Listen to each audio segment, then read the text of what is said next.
Good evening, Twitch. How you doing? It's Wednesday night, and apparently the autumn Steam sale is already upon us. So if you actually want to go and get yourself a couple of games for cheap, or gift a couple of games for cheap, you can do that, which also is very nice because you also now just simply gift someone Steam credits. I know that sounds a little weird, just give someone a bit of Steam credit, but hey, it's definitely something, for the people who can't exactly afford buying a game for someone even during a Steam sale. Just simply giving them even something as simple as, say, $5 is very, very nice indeed. And of course, also thank you very much, MechaGM, for the auto host. We really appreciate that. Always nice to have. But I hope you all have been doing well as well. Well, like I said, it's Thanksgiving. Now we're about to do another night of Hand of Fate. And my goodness, this last challenge, the tower took a long time. I do apologize for that, but challenges are getting a lot more convoluted, a lot more complex, and a lot more drawn out. And part of that is my fault, honestly. I built a very, very poor deck, despite being very focused on the challenge. Or the challenge requirements. It did not yield the progression I thought it would. But on the side note, before we jump on in here, I've also been enjoying playing ARMS. They're finally doing their first, party crash event, which is basically, play ARMS, get more money than normal by playing their game, which is a nice incentive. But as for us, though, I completely forgot to switch over scenes. But for us, we have our next challenge, which is the Star. We completed this tower in our last stream, and that took us the entire stream. So I expect a lot of these challenges now to pretty much take up the entire stream, given the pacing. So let's go see what the Star's requirements are, shall we? Mages are opening the gates of the underworld in the dark corners of the Empire. Close the portals before it's too late. Ancient magic. The relics wish only death on their owners. Prepare to scrounge life where you can. Gambits. Keep your wits about you when dealing with magic and mages. So pretty much every single gambit. And the Damned. What portal comes due? Prepare for combat against corrupted. Okay. Well, last stream we actually did get Ariadne her upgrade. She's now known as the Hero, which now gives her basically even more defense, allowing her to last even longer in combat. I'm tempted to try that, but I don't think we will, given the situation here. I think what we'll actually do here is we'll actually take here. The one downside, one downside of a lot of this is it's always very difficult to actually include your companion's cards. It becomes very difficult. We also unlocked a lot of new cards. We also got the Fairy Ring, the Merchant's Favor, that was a platinum card when unlocked, to the Demon RRA, Steagle Pumpkin for completing Ariadne's quest line. We still have a lot of other ones: Mage's Workshop, Mystical Island, Purgatory, Return to Rumstock. So we're going to be trying to unlock some of these where we can here. So I think if anything, what we'll do, we'll probably add... Let's add... Let's see, it says... We'll take Return to Rumstock as our one here, but we also says it wants to do life. Since in Kolbjorn, I'm gonna add him. Let's add... I think if anything, it's probably Malaclypse that probably knows the Old Maiden. So what we need actually is health. So the best thing we can actually get is gain life. Monsters are people too. Well, it depends what kind of monster you're talking about. It really does. How's it going, guys? How are you doing tonight? I'm guessing it's Fahrenheit's raid here. Hopefully you guys enjoying your night, the night before Thanksgiving. You're all ready to feast on your gluttonous ways. You're ready to eat all of your turkey. And find items here. You are actually watching Hand of Fate 2 here. This is actually a very interesting game in which we are actually playing basically a game of cards. We are currently actually building the deck. You're playing Final Fantasy 1 Shenanigans. Final Fantasy 1, oof. I never actually beat that game. Never had the real opportunity. We'll actually sit down and get temporal prayers. Gain life. Oh, I can add 15 encounters. That changes everything. That changes everything indeed. Gain max life. It's a dice game.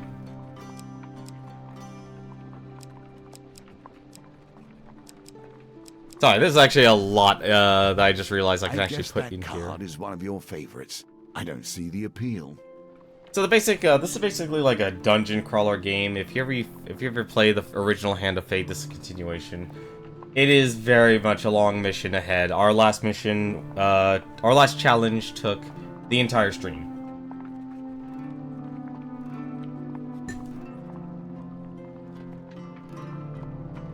And that took 2 hours and 40 some odd minutes.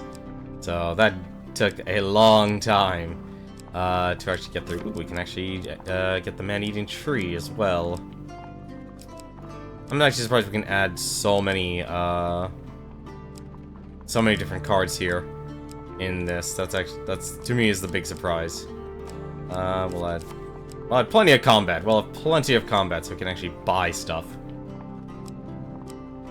But now I need to make sure, what do I have? Combat, life, blessings, healings, check.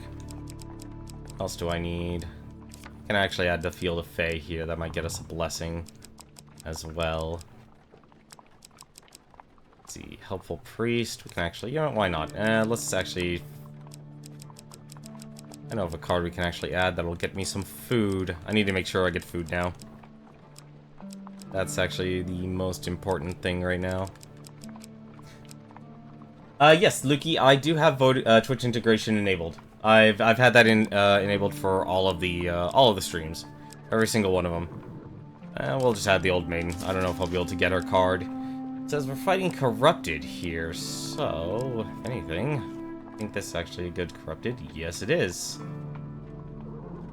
Oh, Corrupted or Immune. Never mind, that's the wrong one. We'll take the Exquisite Blade for money.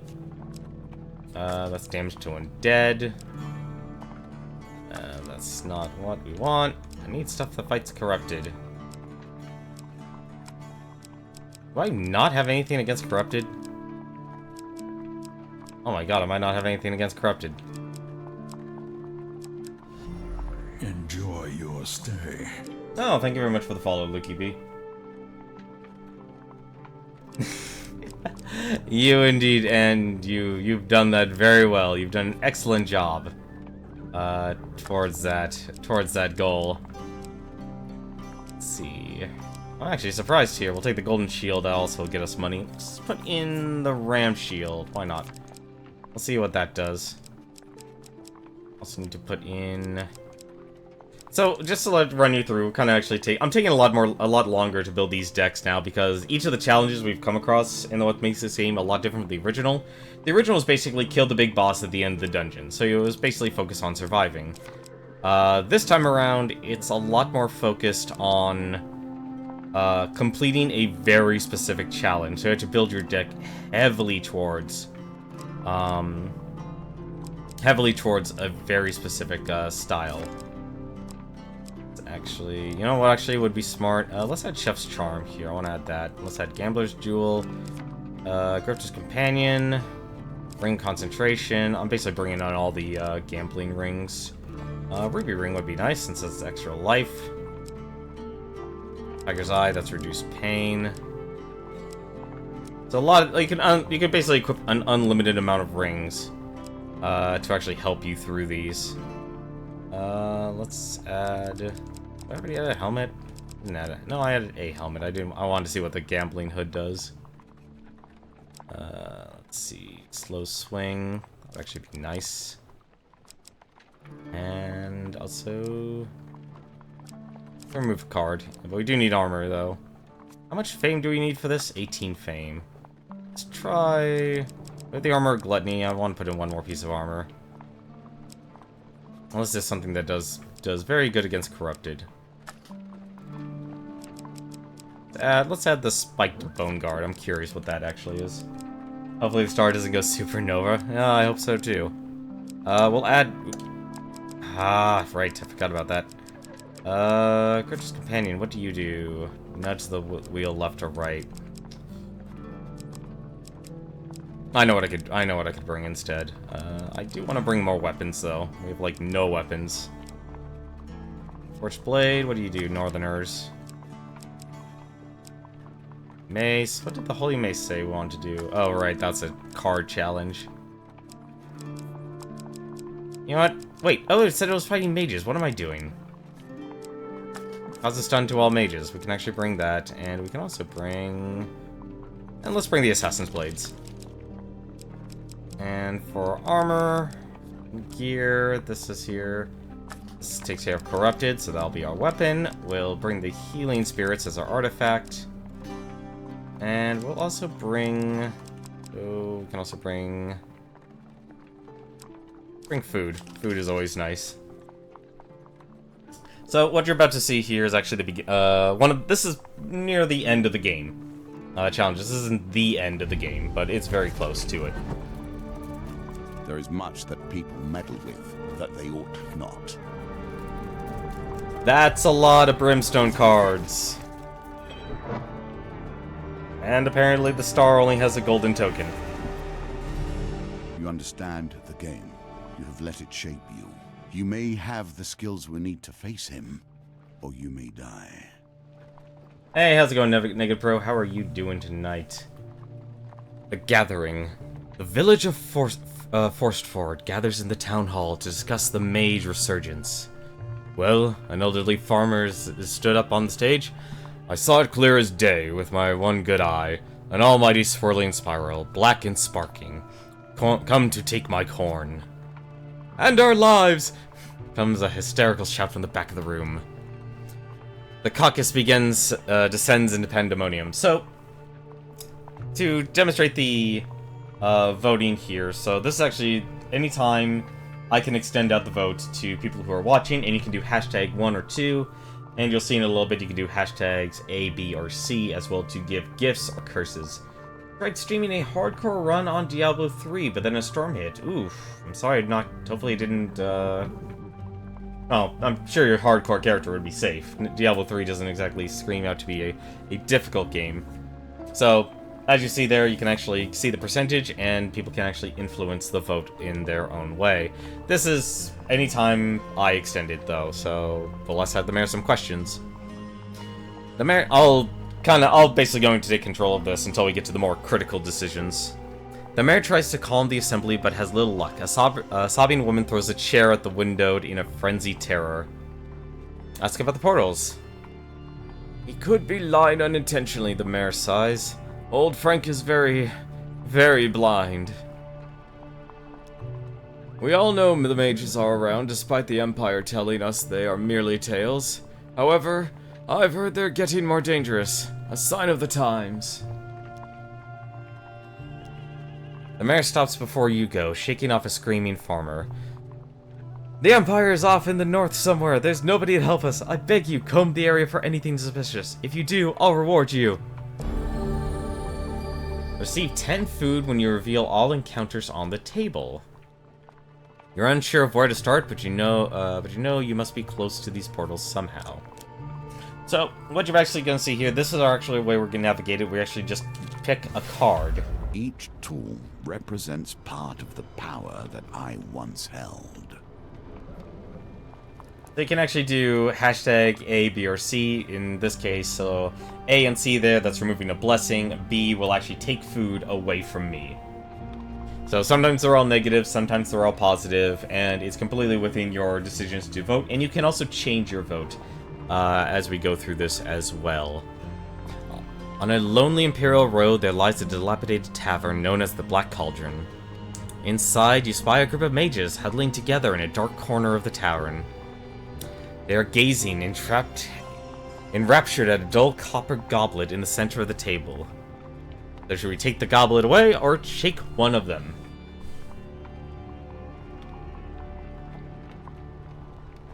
Comb the inn.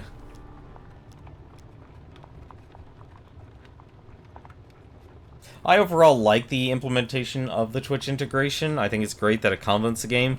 However, it's more simply up to, you know, what kind of audience you have, how many people you actually have. Looks like we got a 50-50. I'm going to shake one of them away. You grab the closest one and give him a vigorous shake. Fighting some unseen resistance, he turns to look at you with red-rimmed eyes. The mage is weeping. Help me! It's killing me! Do we take his place, or do we take the goblet away? I've never done this challenge before, so I don't know exactly what's going to happen in any of these encounters here.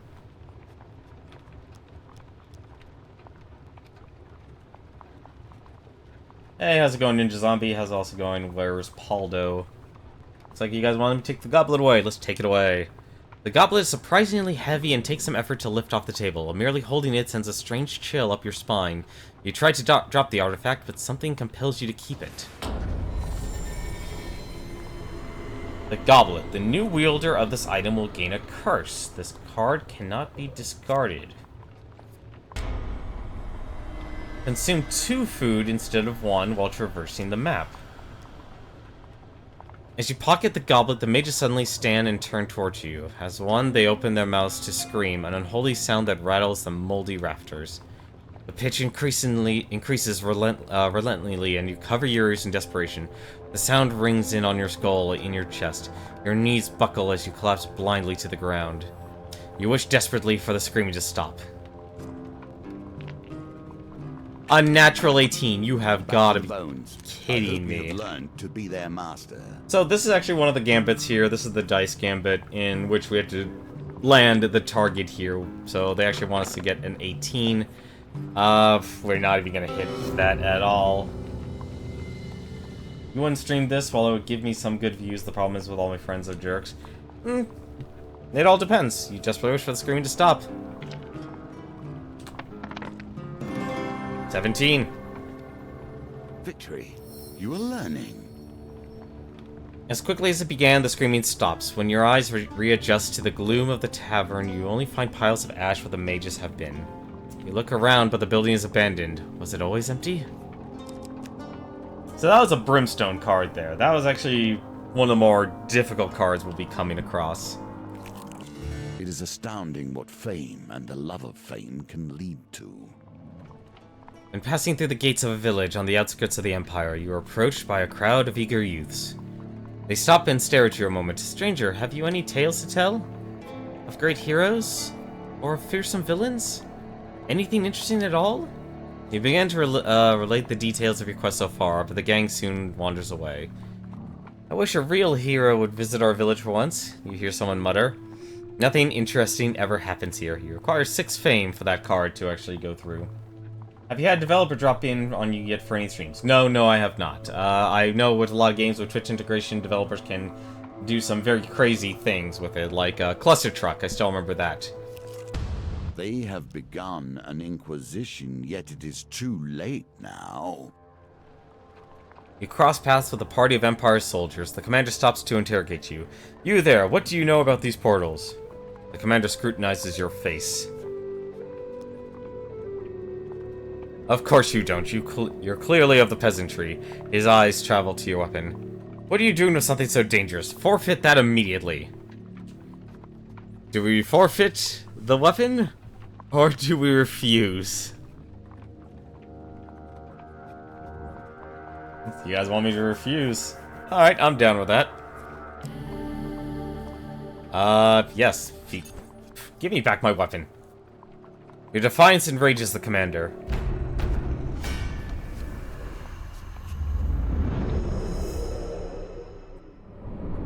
He wears pixelated sunglasses. Interesting. Very interesting.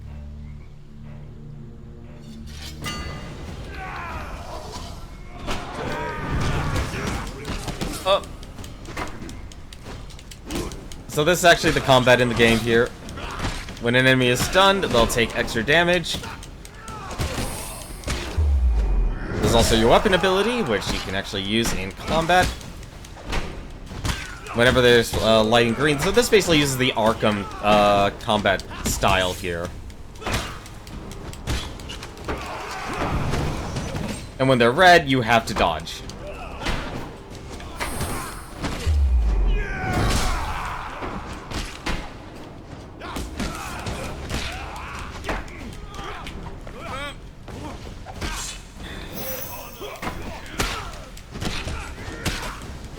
Forgive me for a moment, I need to focus on combat.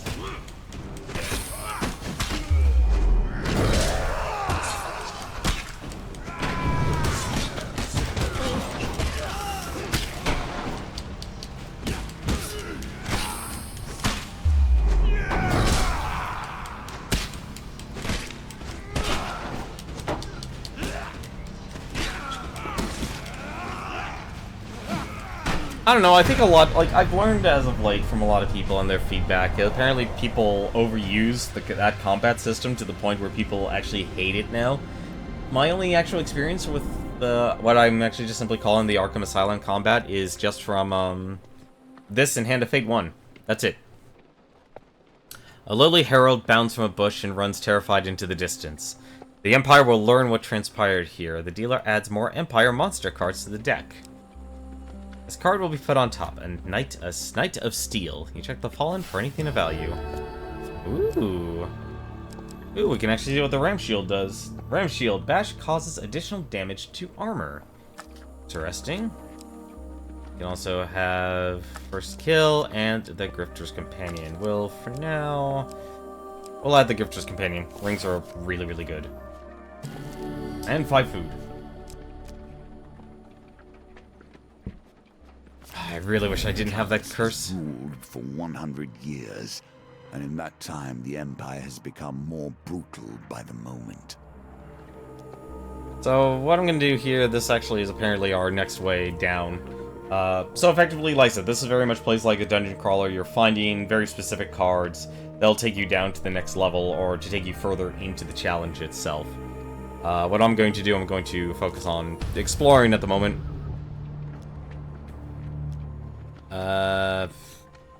I'm just gonna save us all the time in the world and refuse. I'm not giving up that ring.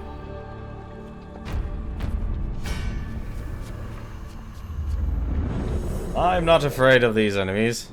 Although I really wish I didn't have that curse. I really wish I didn't have that curse.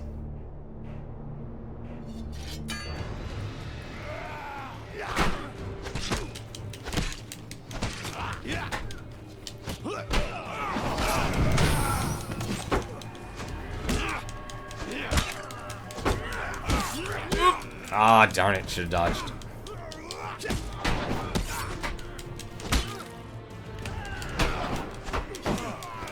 So the Phalanx soldiers, they can actually block.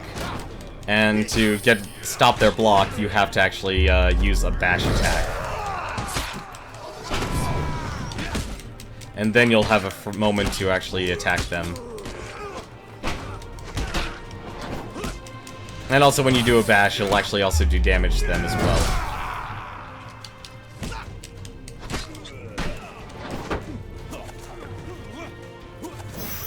So there's simply, you know, and like I said, if you don't like the combat system, the Arkham combat system, I don't think this game will be for you still. I think if anything, it'd just be more, you know, despite the additions of moves, things like Execute, the weapon arts are now active instead of passive.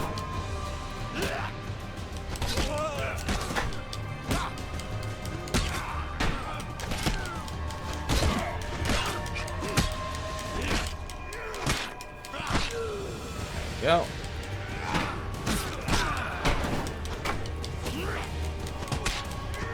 Yeah, that's actually one thing, you know, where it gets easy. Yeah, you know, here's the thing though, I kind of like it. I like things that are actually, you know, simple to learn, and yet hard to execute. We're just making this more difficult as we go along here. 15 max life. Gain 5 encounter. Oh, hello. Oh, we gained 10 food because of that. And 3 food. So what do we have here? We have the Old Maiden, the Shrine, the Band of Thugs, and the Inquisition. So I'm definitely gonna go to the Shrine here. That will hopefully help us.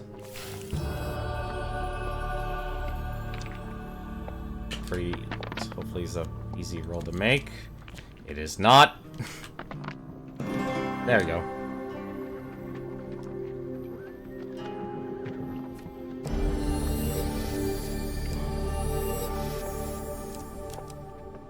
And I'm just gonna keep fighting these Empire guys.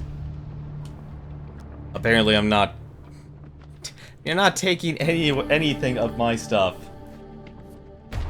So, just to let you know, the Twitch integration at the top, that occurs every 8 steps. So basically, if I move 8 cards, whatever will happen will proc. So right now we're at a 33% across the board. So basically, we pick one of the 3 at random.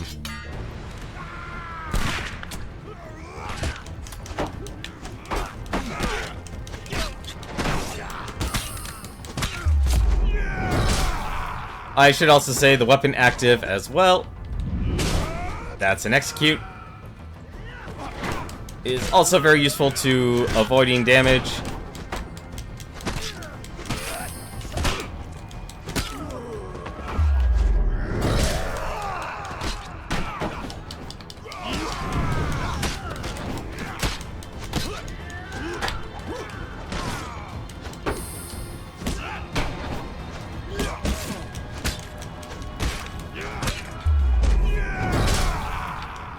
Go. Ah, damn it, he shot me in the back.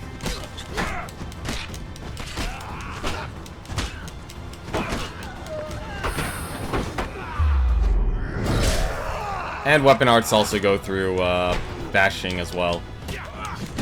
Or go through the shields as well. Even Assassin's Creed Zord has gone down that road. Assassin's Creed has used the Arkham combat system? I never play sandbox games. I was actually planning to do Just Cause 3, but it never got down. I never had the time to do it.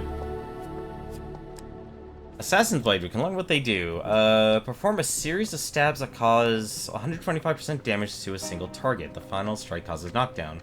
Riposts and finishers against Empire both increase weapon charge by +4. Interesting. The Chef's Charm. Life received from eating is doubled. Ah, I'll take that. Earth magic. Literally.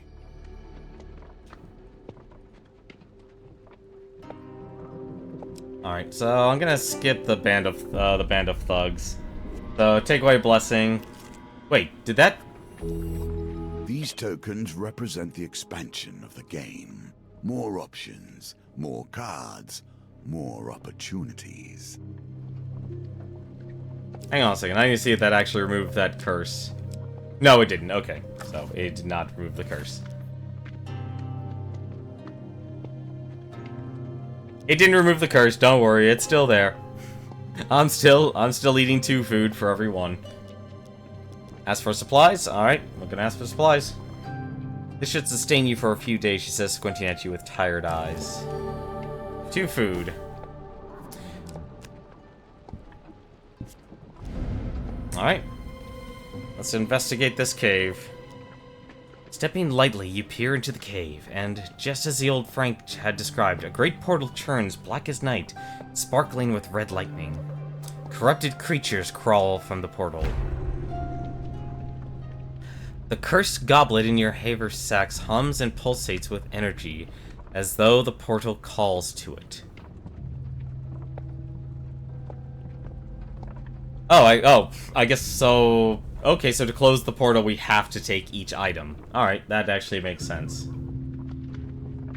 So basically, honestly, I'm just gonna do this, so we're gonna throw the goblet. The portal churns with greater vigor until it explodes, releasing its energy. So basically, we have to kill... Okay, so I guess if anything, this mission is collect cursed objects and throw them into the portals whence they came.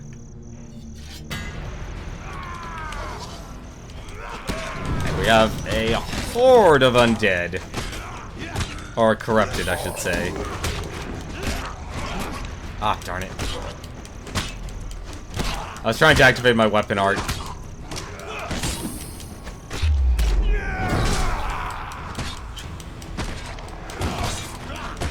That's actually very useful. I will say the combat in terms of the game, the execute and weapon arts is a bit sluggish.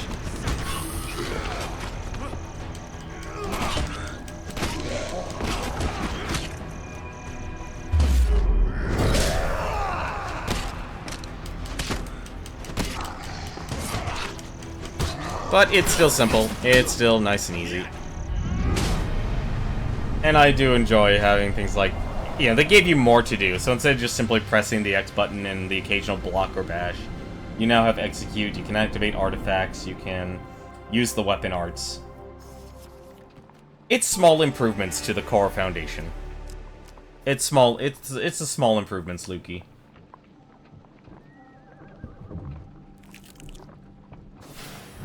With power comes consequence. Can you hold a dagger without being carved?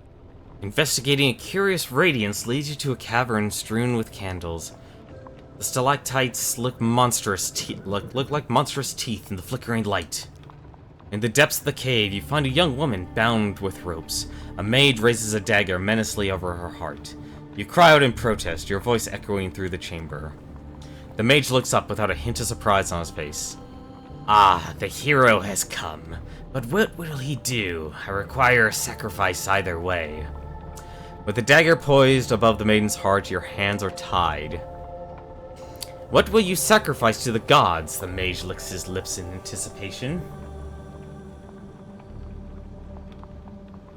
Yeah, like I said, the one strength this game has of the original is that the original was focused on just killing the big boss at the end.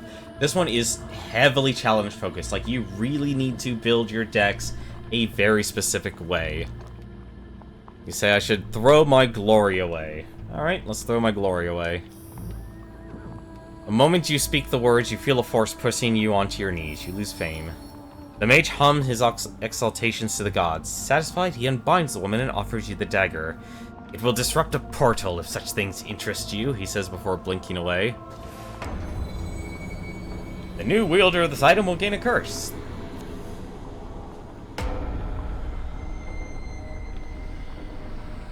Draw a life pain card before every encounter.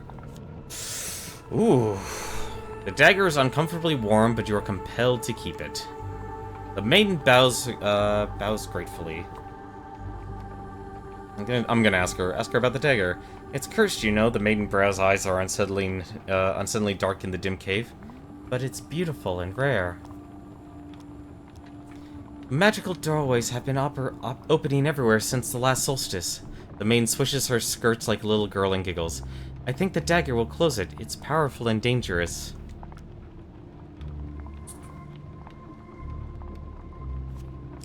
Oh, thank you guys. That was a good choice. As for our mission, though, this is gonna be a problem.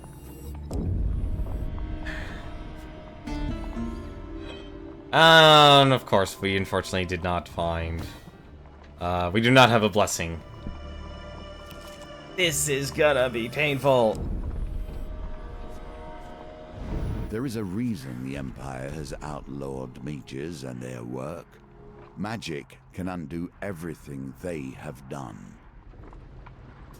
So, you're right, Robbie. I did have a blessing. I had the blessing that actually gave me the ability to gain 10 food for discovering the entire map. I lost that. You are absolutely correct, Robbie.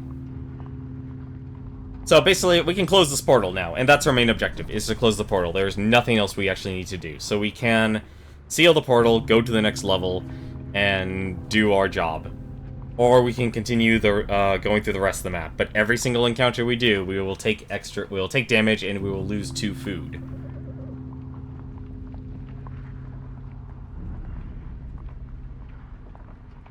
And I'm not seeing anyone else voting.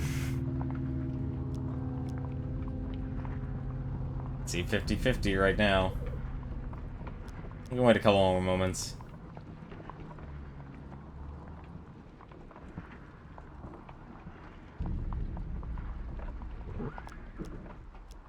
Personally, I think, given 50-50, I'm just gonna seal the portal. I want to actually succeed, Robbie. I'm sorry. The portal's relentless release of corrupted ceases as you throw in the dagger. The portal collapses and disappears into the aether, relinquishing its power.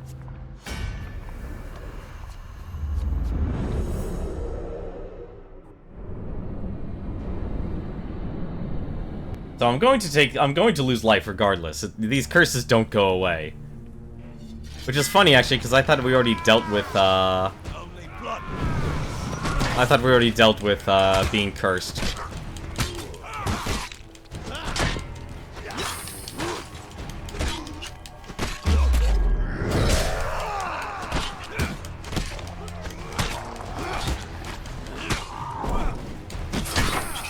So those guys there, so, like Empires, they have shields. These corrupted here, they're actually like, think of them as having armor.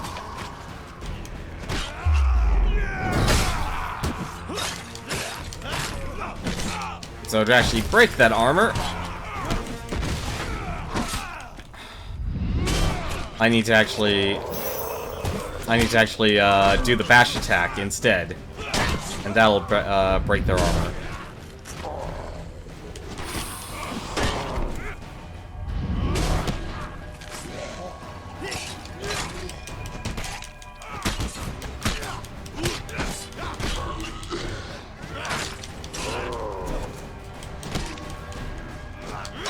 My best advice, honestly, for if you're gonna do the combat, is make sure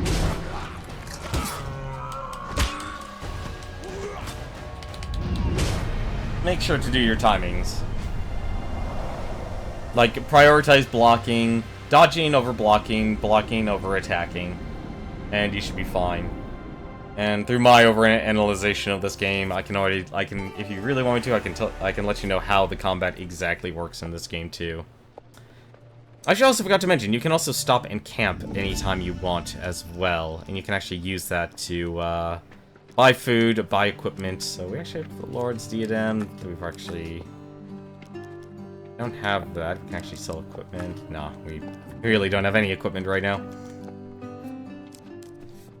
And let's continue.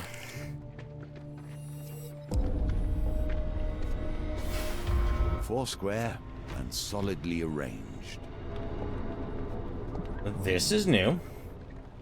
As night falls, you hear the sound of digging coming from the cemetery. You spy a coven of mages with shovels.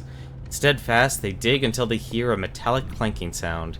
They unearth a small disc. In the moonlight, you can almost distinguish a pattern on its surface. You crouch behind a gnarled oak and wait to see what happens next.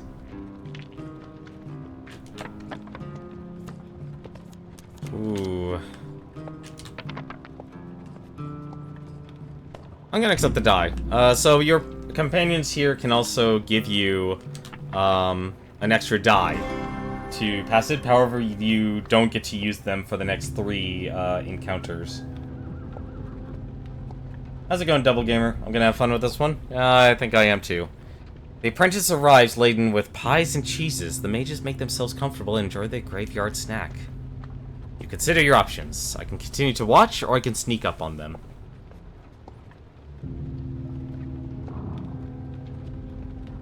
A death mage. I've never fought a death mage before. The Horde of Skulls. I know those are basically the phalanx of the Empire, so they have tower shields. Now, looks like the majority says I should sneak up behind them, so let's try and sneak up behind them. Ah! This is the precision game. The pendulum is ever changing, and the challenges it presents change too. I am not a fan that's right in the middle.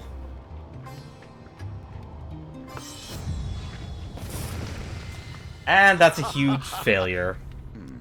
What an unfortunate time for your skills to leave you. You trip and tumble down the hill, bouncing off headstones and monuments until you finally come to rest in front of the mages. Oh! Equally surprised, they sweep their pies aside and fumble for their spellbooks. That can happen. Which is funny, because the last challenge, the tower, I was getting a huge success every single time. So now I have to fight all these guys by myself. I don't know what a death mage does. Alright. First things first, let's take care of Mr. Bombardiers.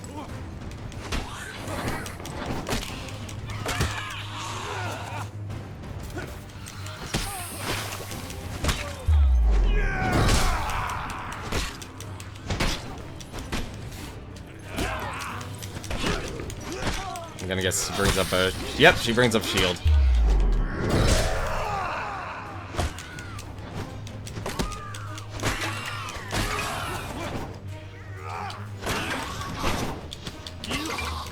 Okay. So basically the death mage here has that armor, that silver around it is its armor.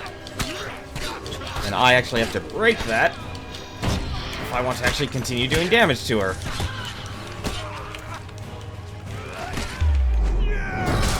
You have a lot of health. Actually, just gonna get rid of these bombardiers. They were just gonna stop me.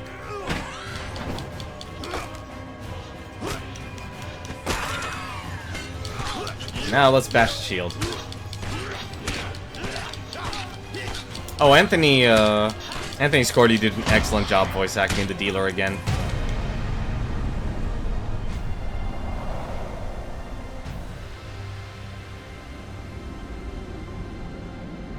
I still really wish the Defiant Dev, the developers of the game, made a Twitch pack. The battle resolved, you turn your attention to the half-buried metal disc. You fall to your hands and knees and begin to dig. A pentacle. A pentacle's curse. Draw a curse card before every encounter. You are kidding me. The moon sinks behind some clouds.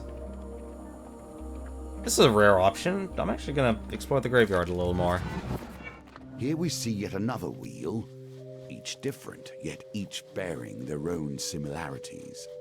So this is the roulette. This is one of the other gambits as well that you can actually use. We'll get some good fortune here. Actually, we will move that to the right because we have that wonderful little ring. That should help. You stumble upon a shrub of glistening berries. The sweet scent is so appetizing you can't help but eat a handful immediately.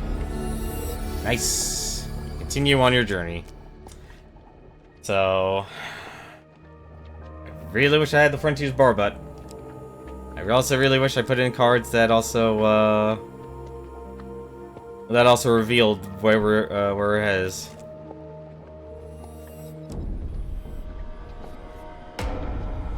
Undisciplined. Every individual enemy inflicts 200% damage the first time they hit anyone in combat. Band of Thugs.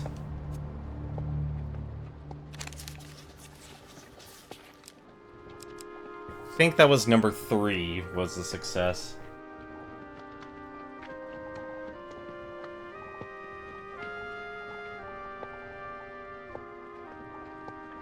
The one thing I did learn from a couple other people watching from a couple streams ago is you can actually follow the cards and find out what they are. Like so.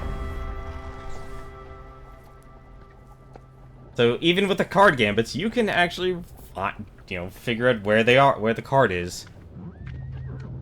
A few unsavory looking people exit the tent in messing fashion, along with a bevy of skeletons. What are you doing snooping around here? You trying to kill our skeleton friends here? Another thief branches their weapon frantically. No! Leave them alone! Just because they're skeletons don't mean they did nothing wrong. Poor skeletons, they just wanted to party. Yeah, actually, that's a good example. It's a shell game. The only problem is you can't track all 3, and the only one you'd be, I'd say you'd be able to consistently follow is the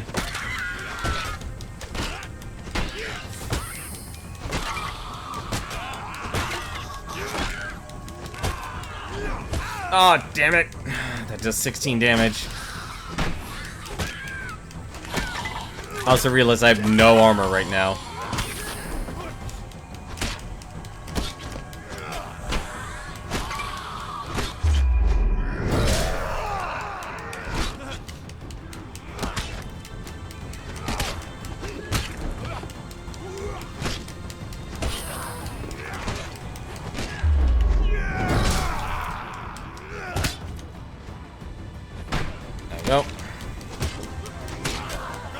take care of you. You can also dodge away from, when they try to attack as well, but it's usually better to block if the signifiers say block.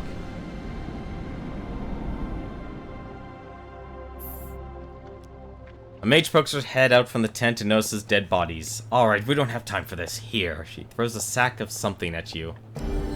Morton's magic door. Optionally move directly to the level exit after any encounter where you gained a pain card. Don't follow us, the mage waves her arm and the tent along with the mage and sundry disappear into nothingness. What I'm gonna do... I'm going to... Let's take a look at what equipment it's... Okay, so the equipment never changes. Actually, not a bad idea. I'm gonna buy the 3 food. I'm actually gonna buy all of them. I'm gonna finish trading, and I'm gonna cook. I'm gonna see here. That only does 1? That does... Okay, that does consume 1. Nice. So it's only when I move forward the curse takes effect. So what I'm going to do... Let's see. Let's use 1 more. Okay.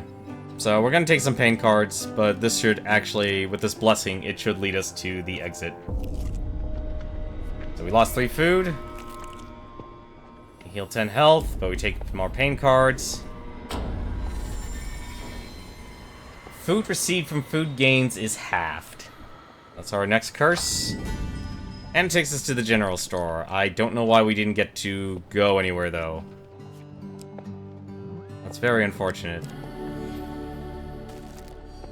It has to give me 1, so... I don't have any additional ones. That's a little unfortunate. What did he have? Nope, okay. There's the Armor of Gluttony. Alright. I thought we were supposed to get access to the exit. Lose 4 fame each time you starve. And there's a blessing. I can't actually do that. Why is... Oh my god, I have all these curses. Where's the blessing? Optionally move directly to the level exit after any encounter where you gain a life... Oh, any encounter where I gained a life pain card. Okay. So it's not... I guess that doesn't count as a pain. You may not gain a blessing while you have more blessings than curses. Another band of thugs.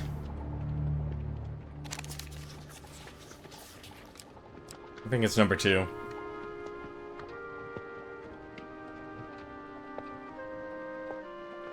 And it might be number 3. It's kind of nice. I feel like you get a second chance just from looking at the stream.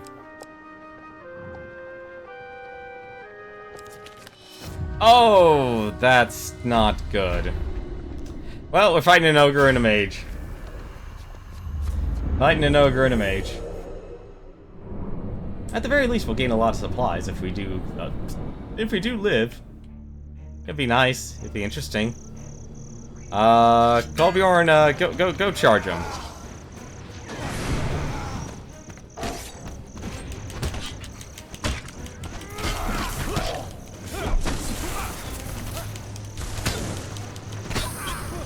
Oh, come on.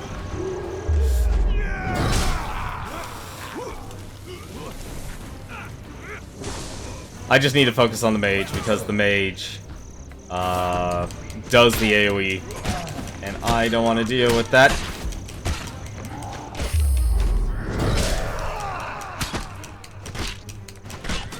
There you go. That takes care of the mage. Apparently, Kolbjorn is really good against against the ogre.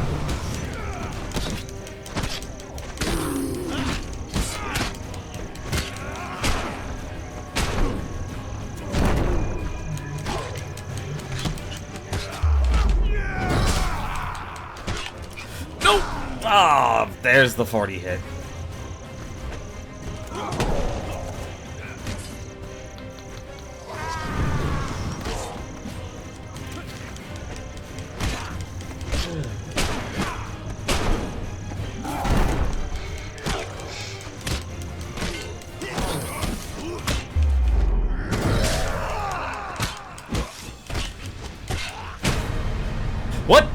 Oh, okay. I thought I died. Just do the opposite to what Robbie votes. He voted 2, he chose 2, learn nothing he has. I thought it was, honestly, following the cards, I honestly thought it was 2.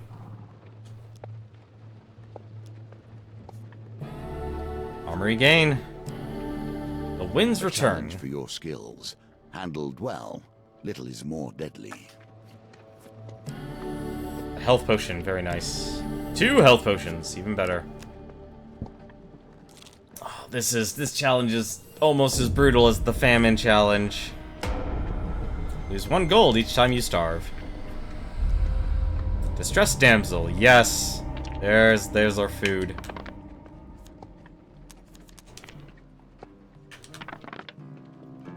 Oh, come on. No, I'll fight the thieves. I'd rather fight the thieves.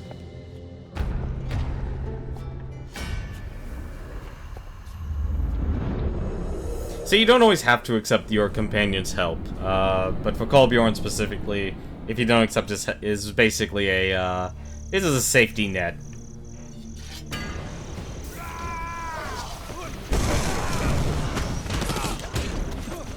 Oh!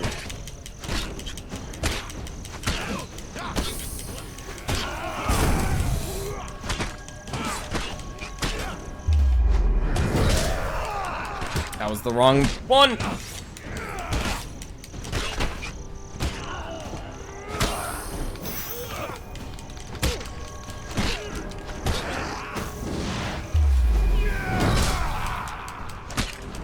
No! Ah, that goes the 8.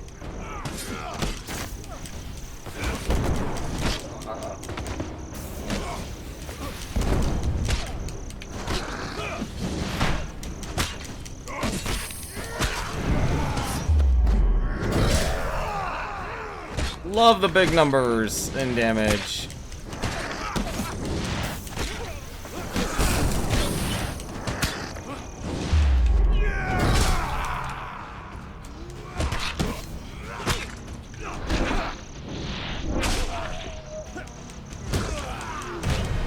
There we go. Didn't you have to save Kolbjorn's ass during the Devil Challenge? Yes, I did. I had to save a lot. I just save every single companion from the Devil Challenge. With the thugs defeated, you search their bodies for valuables. This should be an easier die roll. There we go. You find some food amongst their possessions, thank goodness. So that's +1. That's probably +2. No, it's +3, thank goodness. The devs are actually generous. I'm guessing this is the one. Hopefully this is our way out. Fate's Toll. Lose 5 gold after every encounter with a dealer's mark. Another general store. But, I can actually do something with this. I can actually sell the Wind's Return.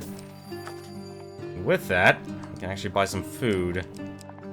So, I'm trying to think here, what would actually be the smartest way? No. So, what I'm gonna do, I'm gonna buy, 1 each time.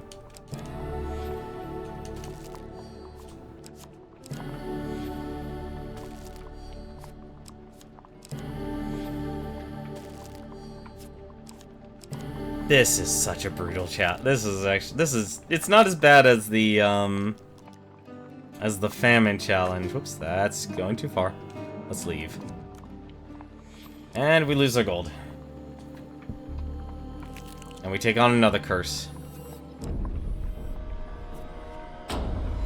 Bad wager. Lose 1 gold each time you are hit in combat. Maximum to 10. Once I was the greatest of the mages. Few there were in those days. I sought only to serve, and thus I came to the throne of life and death. You haul yourself over neglected hedges to find the dilapidated manor house covered in vines. A red glow emanates from the cellar windows. Let's go ahead and seal that portal. The front door gives without much resistance. Nature has reclaimed what was once a luxurious residence. Floors buckled by the tree roots, walls covered in green moss. The floorboards creak ominously beneath your feet. 10 steps from the cellar door. You pray the floor doesn't give out. It's a dice game. Okay. Let's try... on... Yes, Kolbjorn, give me your help. Thank you, Kolbjorn. I'm sorry, when it says just to go to the next level, I'm going to take it. You walk cautiously to the cellar door and proceed down the stairs. A hellish vortex fills the space below the manor. You feel the heat of the mage's disc through the satchel. Monsters claw their way out of the seething portal. In the turmoil, the disc clatters to the ground. The portal draws it in and consumes it. The portal heaves, bathing you in arcane energy. The blinding explosion, it disappears into oblivion. Yeah, sorry, it's like, it's kind of an obvious vote. It's like, do you want to proceed? Yes.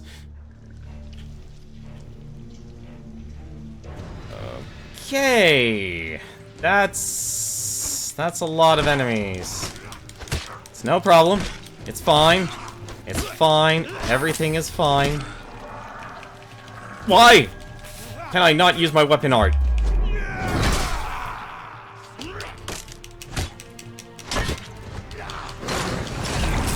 Oh, I completely forgot about what that thing does.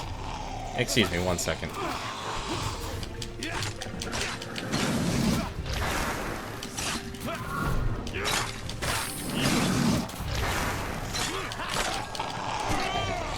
Damn it!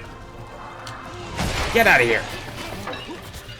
So what that thing does, it'll actually root you.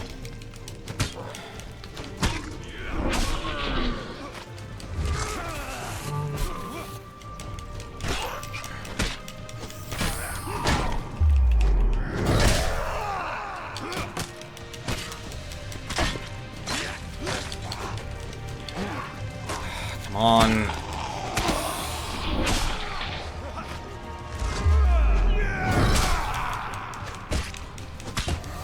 Really wish Kolbjorn was here.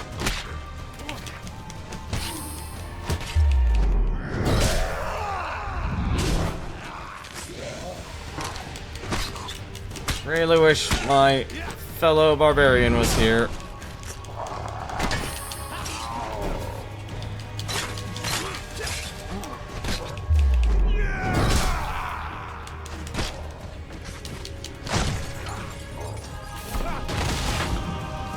No!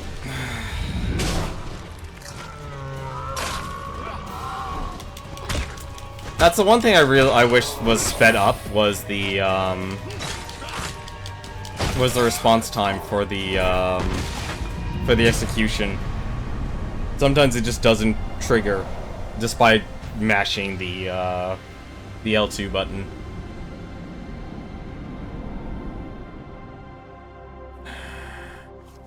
Oh, this is not good. It's tall. We have no money. We take a pain card every single time. Lost in the sand. Okay, so lost in... So I was thinking about that earlier today. I was wondering, the Desert Crossing encounter is where a pain card was drawn. Okay. If I was weak, it was the weakness of pride. Time has shown that to be well-founded, however. You walk along the seashore on a dark, stormy night. A lone gull squawks overhead. Drowned out by the crashing of the waves and rumble of the sky, a coven of mages chants something low and ominous. Dark clouds gather overhead as the mage raises a scepter to the heavens. With crash, lightning strikes the scepter. The mage falls down, dead. The chanting increases in fervor as another mage steps up to heft the scepter skyward. As you approach, the mages move to make space for you. Ah, the mage holding the scepter greets you. Another believer seeking the scepter's light. Whatever he was going to say next is cut short by lightning and his subsequent death.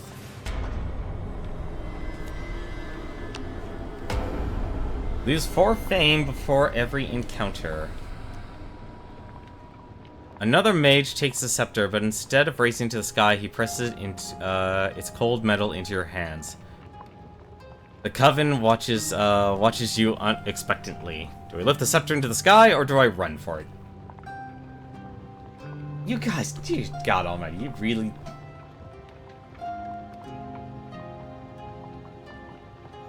Fine. Let's see what happens. Let's raise it up in the sky. Lightning strikes the scepter, and while a white light fills your vision, energy courses up your arm. Your very insides feel like they're aflame. 15. 15. 15. No more, no more. Then it's over. The light fades, and you find the remaining mages scattered across the beach. You think them dead until one, half-submerged shoreline, raises an arm weakly. The mage wheezes some final words. Do not... He coughs his final breath approaches. Do not throw the scepter into the portal, whatever you do. Do we continue on our journey, or do we look around a little... You know what? You know, I'm gonna leave that up to you. Do we continue, or do we look around? You guys want me to look around? You want me to spin the wheel of destiny? I do have that card, so I do have the ring. So that is a plus. Alright, let's spin the wheel. Or not. Great, the card I was tracking was shuffled under. I think it's number 1, though.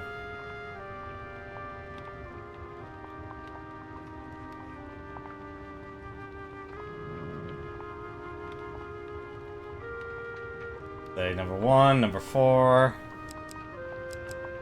Unless you say number 1. Success. You climb a lighthouse and take in your surroundings. Well, at least we know where to go. You continue your journey.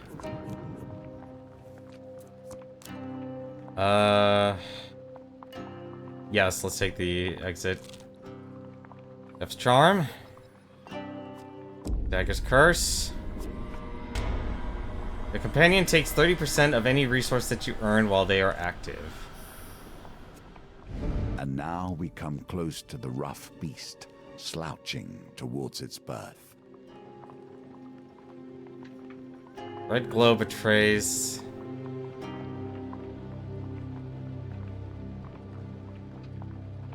This is gonna be dumb.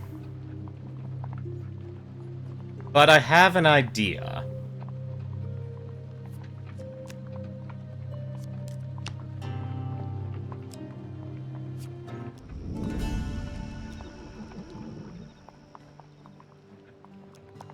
I'm gonna do this first.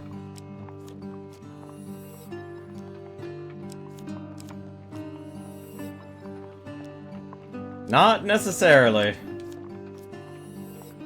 There is a way. There is a way.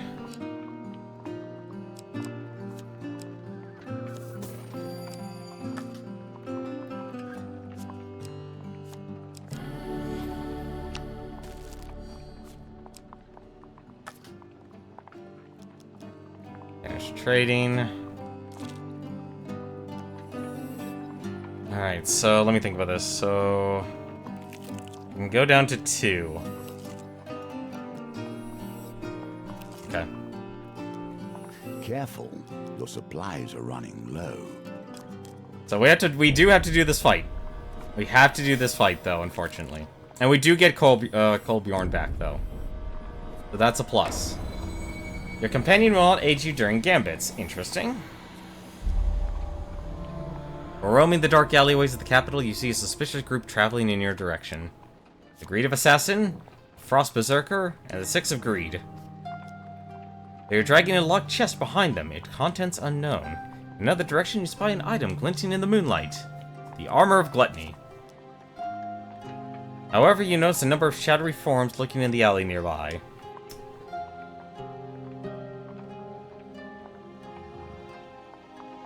Did I piss off the devs? It's like 3 choices in a row that you haven't gotten a single good vote option.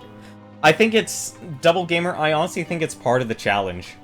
I think it might be something particularly particular to the challenge. Saying number 1, number 2, armor would be nice. I'll tell you, I will agree with that much. I'm willing to do the roulette of unknown. I think it's best if we take the armor. Because 10 armor is better than no armor. We've been ambushed. By the shade, a frost berserker. Oh, that is so much better. Little use to you here. That is so much better. I'd be happy to fight the shade and the northerners. Been a while since I fought them, but I'll be more than happy to fight them. So.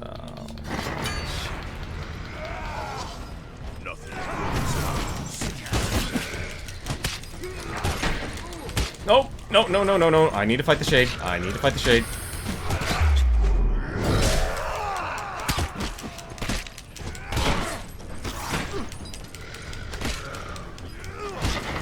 Hang on a second.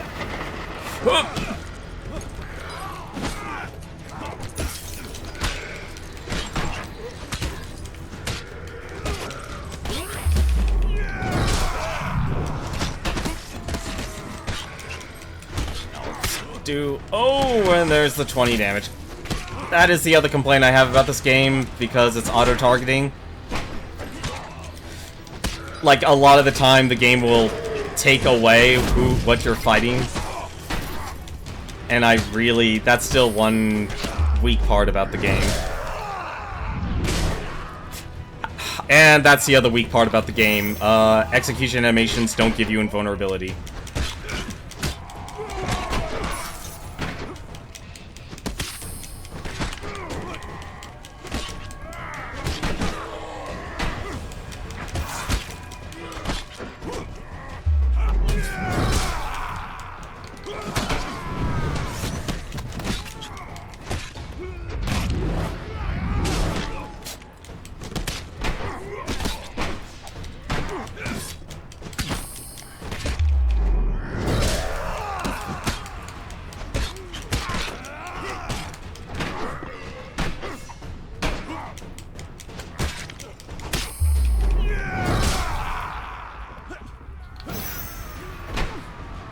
Sorry, I need to focus here. This is combat.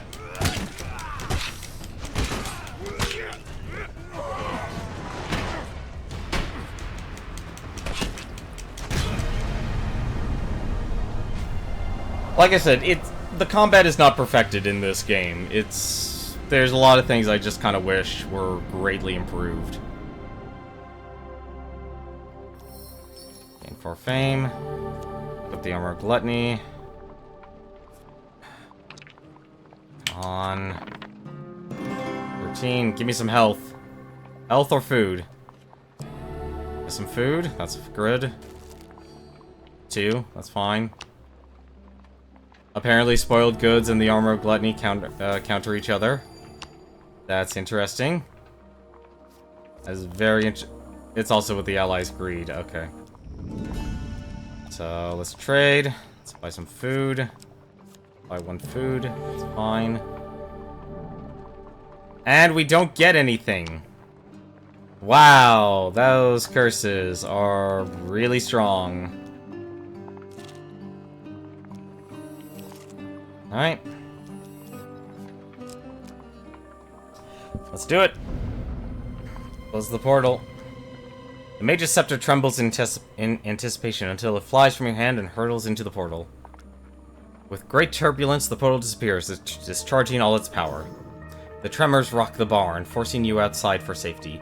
A distant summit erupts with energy, bathing the sky in red light. You doubt it's a coincidence. Summoning. Oh, come off it, game!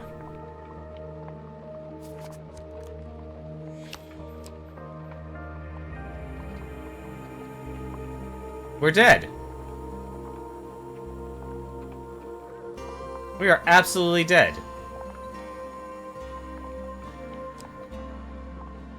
This is the part I actually... Like, this is my biggest criticism about this game. I think the devs take it way too far. With the challenges. I think they actually took it way too far.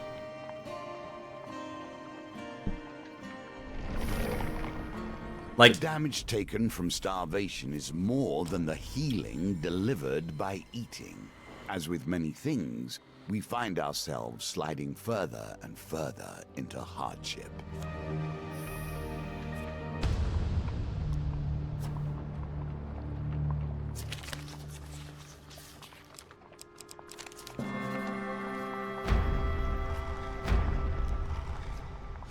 Like, that's the biggest issue I do have with this game. It does take the challenges way too harsh.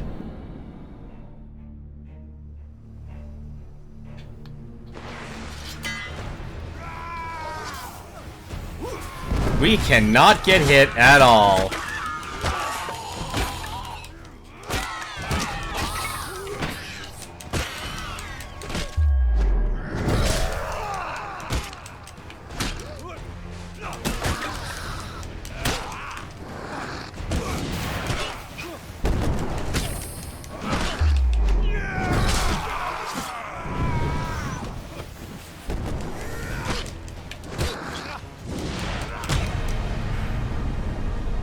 It's not too bad, just have counter the get curse. See, I find that's my other criticism. I find the blessings to be more focused towards the gambits, way too heavily towards the gambits, and not enough towards like helping you navigate the maze. And equipment 1 of 2, that's not gonna do anything. 15 food, that actually will do something.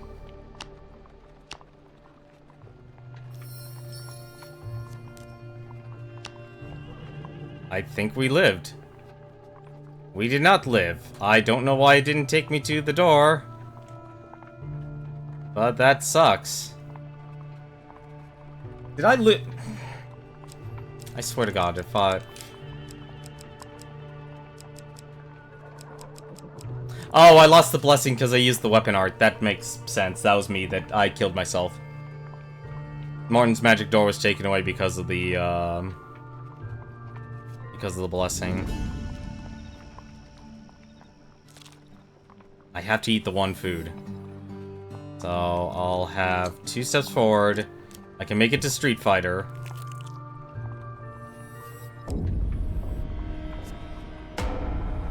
Lose a random equipment card whenever you lose a curse. Now, how will you fare with the desolation you've uncovered?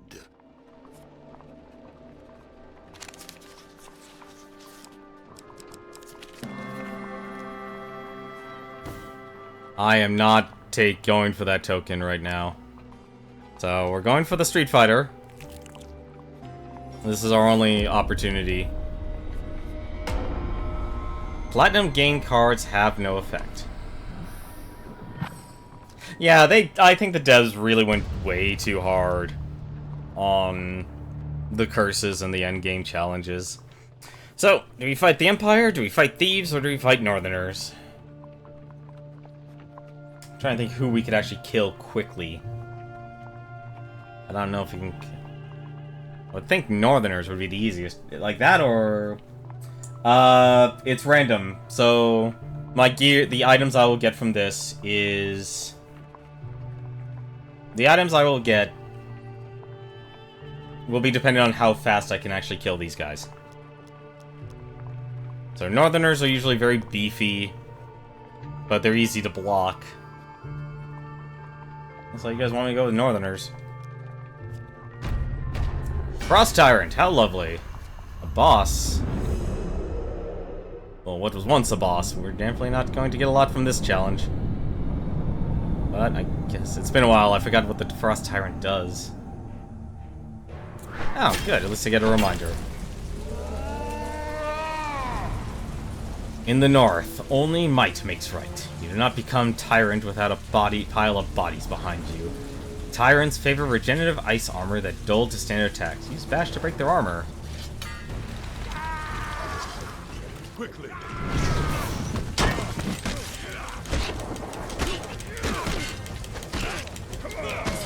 Oh, nope. I want to kill you first.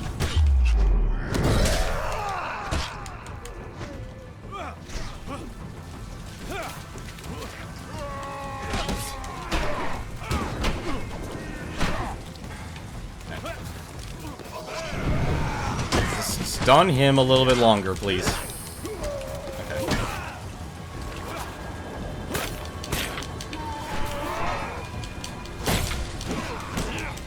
No!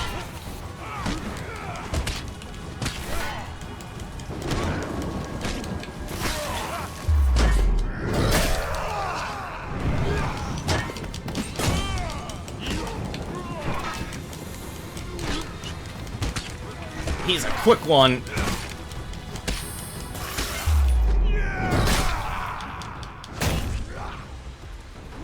No! There we go.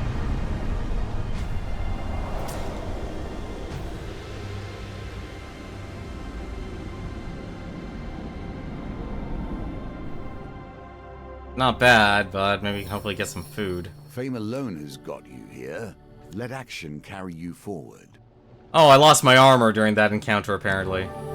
Health, that's fine. It's gold, there's something.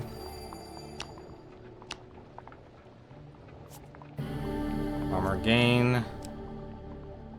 Gambler's Jewel, or the Golden Shield. We'll take the Golden Shield. So, what we'll do...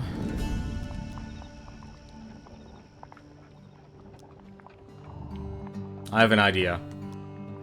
I have an idea. This actually might work. So he took some of the gold. That's fine.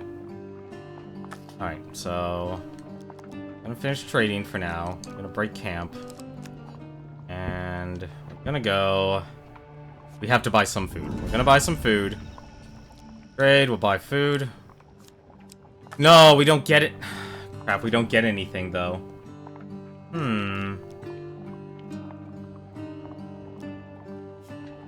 We have to take the hit. We have to take the hit. There's nothing we can do about that. Maker's Curse, that's fine. Use equipment whenever you gain a curse. How lovely. Let's get rid of the healing spirits, since we have no use for that.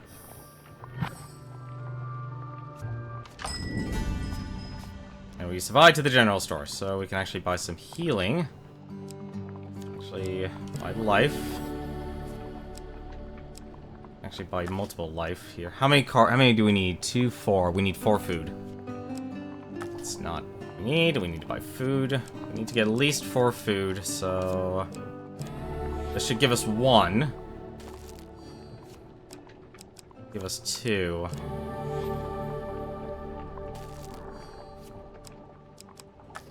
I should have sold my gear first. I am a dumb. In concentration. See you later. We need the chef's charm, so we're gonna get rid of the gluttony. Okay. We screwed this up quite a bit actually. I think we might have killed ourselves actually. We need to buy the 10 food.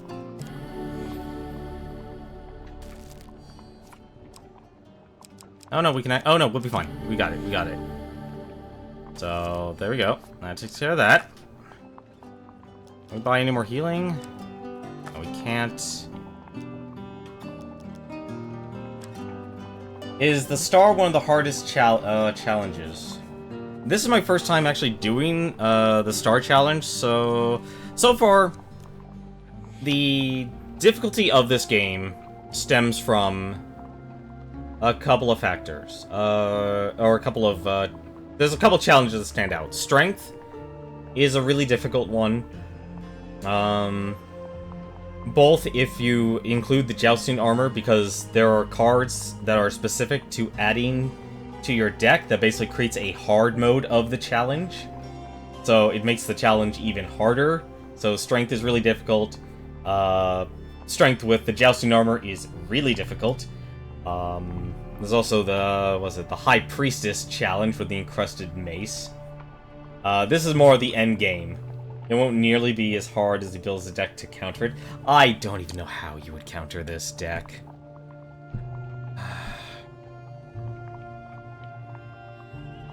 I need to think about this.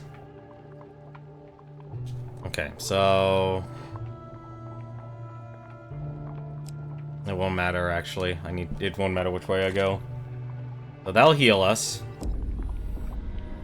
We'll lose 10 health. All wheel gambits rotate in reverse direction. And we have to lose some equipment. Sorry, Chieftain's X. I love you, but you gotta go. Ask about curse removal. Lose 8 fame to remove a curse. Hilarious.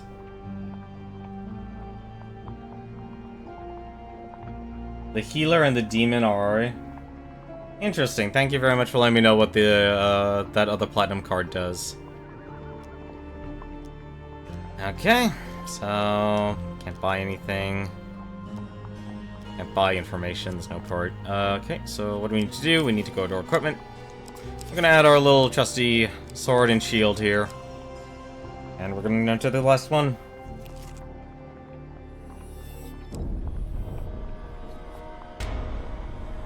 All failure are considered huge failure in precision gambits. And we have to get rid of the chef's charm. Here, our paths cross for the first time.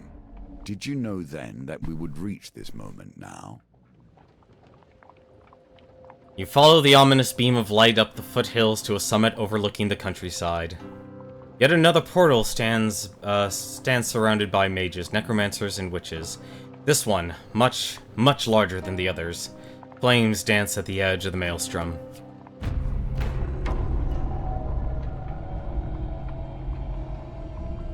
A group of levitating mages begin to cast an incantation. A cacophony of the portal clashes with the roaring storm winds until all you hear is a deep and powerful heartbeat.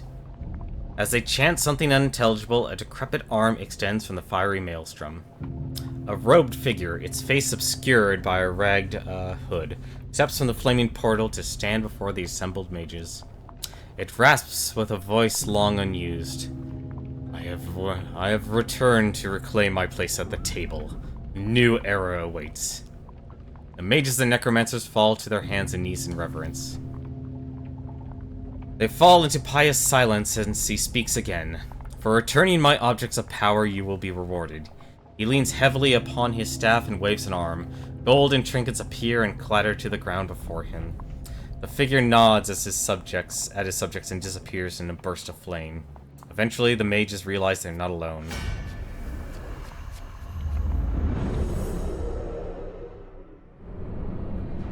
See, I don't know half of this stuff, guys. I didn't know what I wasn't able to get the spiked bone mail.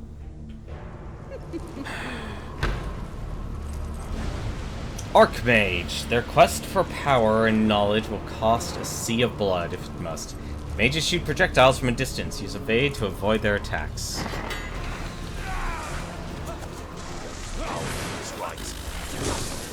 Oh, you have got to be kidding me!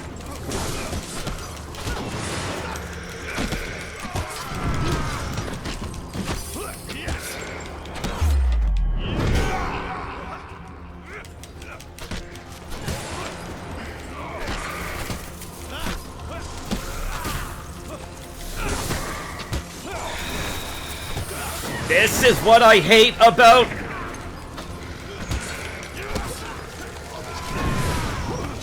I can't do anything. I'm cornered.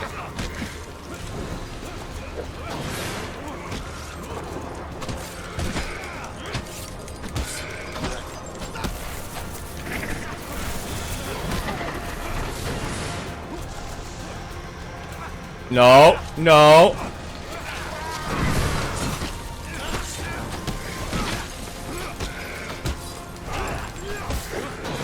Nope. Nope, there's no way. That's what I think. I think the devs went way too hard on this. And Robbie, no offense, man, you really gotta stop doing all negatives, man. You really do. Like, Fortunately, this is... I like you, but honestly, dude, your mindset and what you do is actually outright harmful. It really is. It is, if anything, the worst thing you could actually do. No, you do have a choice. You could simply not vote. Like, throughout this campaign, this one has only, like, I'm going to notice this, like, it is, like, this one is especially brutal. It is only negatives. And I understand that, but, man. Like, this and Famine, I could see why people don't like to have the Twitch integration on later on in this game. It is way too brutal. It is way too mean. The devs went way too hard on it. Like, that was absolutely destructive. Like, that was me playing as intelligently as possible. And even some of the combat, like, gives you no choice. Like, if I didn't attack the Shade would just drain my life. The mages spam the AoE, so you can't actually, there's no way to stop that. The Archmage was actually not really an issue, even though she was the one who got the killing blow, because she does the projectile attack. That's just brutal, man. That is just absolutely brutal. I put in the spiked bone mail. Dispel curse. Discard and ignore the first curse that you draw. Interesting. What does armor breaker do? Bash causes additional damage to armor. It's not going to be worth us. Ward of the Innocent. Let's try that. Assassin's Blade. That doesn't really do anything for us. Let's also add... There was a wheel gambit, but it's nowhere near as best as the Decius Charm. Archmage skill is like a mage with more damage, I guess, aka more annoying. Actually, Lionheart would probably be actually the best one here. I completely forgot that actually heals and gives max life. First kill gives health, that doesn't do anything. No, at least doesn't do anything worthwhile. Bounty's Helm. What's this do? Max life? Adds +2 max life after every combat against thieves or corrupted. Not bad. Stunted healing. Rate of enemies healed during combat is reduced when not fighting northerners. Fire resistance. You know what, we'll put that in. I don't know if that's fire resistance or not. Harden. Ring of Food, that's actually really good. Shared Pain. Optionally lose your companion for 3 turns to ignore the effects of a single pain card. Reduce Pain. That's actually perfect. Use Humanity. I partially wish this was Dark Souls. Plus, also, my other criticism, I think the challenges are taking way too long. And I know, like, that's a personal thing, because I'm just making the challenges last a certain distance or length. Cause stun to all mages and weapon abilities used against mages. Okay. So let's change our encounters here. I don't need the helpful priest. That's harmful. I'm sorry, Colbjorn, your quest is no way. That's the other criticism. It's like, you would think, like, you could include new cards. This game kinda goes against that. It goes against that, that direction where you're not wanting to choose, something new. Instead, that's a fame check. I'm not gonna have fame in this. I never, Robbie, I never even picked up that weapon. I picked up the Assassin's Blades, during that battle. It's equipment and gain resources. Fate's Dealings, that's basically a replay of another card that we have, so that'll actually make that very good. The dice roll is too high for that. Like, it stops becoming about... Like, your deck building becomes so specific in this that you don't really get to try any of the new cards unless you're just replaying a challenge. And even then, it's like, if you're replaying a challenge to beat the challenge, you're not going to include any new cards because you'd rather work with what you know rather than what you don't. Is combat encounters harder on this map? It's not, sort of, but not really. I overall have a pretty good handle on combat. The big issue is basically making sure I can survive all of the curses and such. I basically need money or something.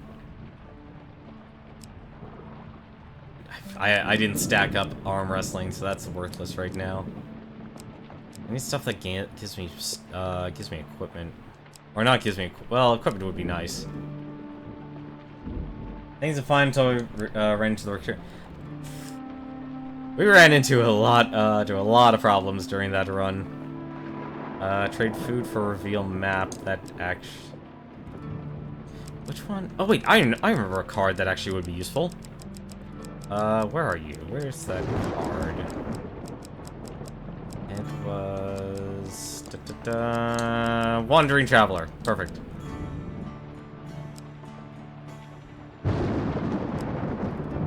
That reveals them... Oh wait, you may spend gold for rewards. Shoot, that's actually not the one I should want. Actually... Silver Deer. Silver Deer's trading resources.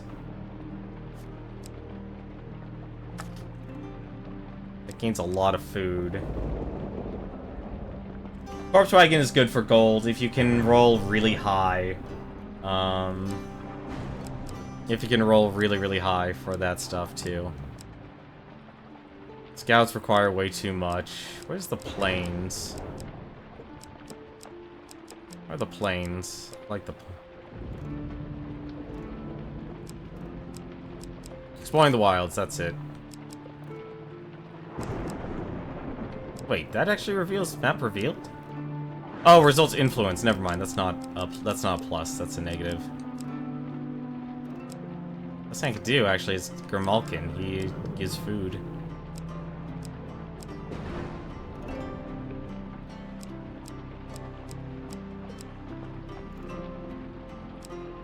Would be actually a pretty good one to have as well.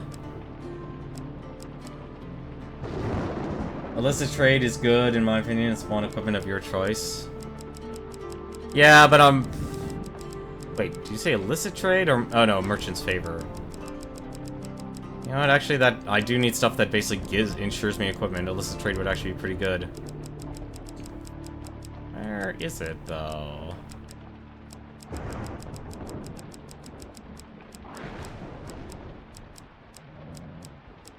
Where's illicit trade?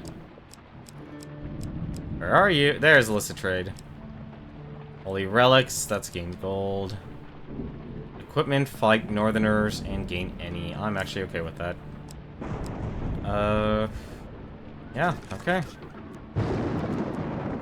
Alright, let's try this again. Gain fame so the healer works camp.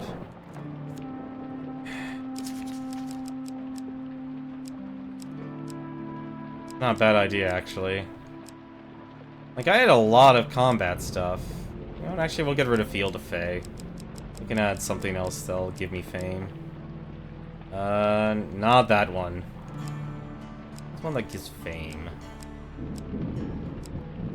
One that can actually give me a decent amount of fame. I can't use the Elder, unfortunately. Oh, right, the duel would give me fame. The duel would give me fame. Spending fame and shame, no, that's too much. Other ones that give fame. It's a fame check.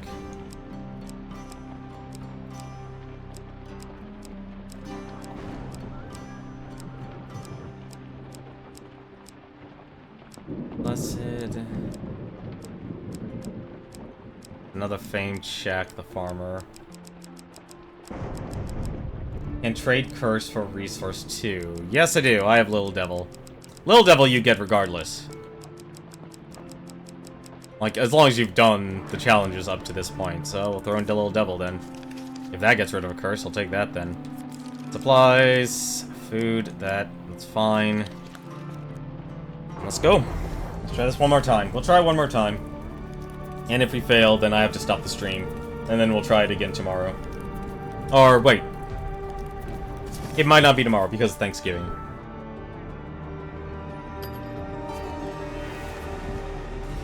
Here we take a step back and touch upon the mystery. How did things come to change? I'm just gonna ask him these questions here. We're gonna go a little bit faster than normal.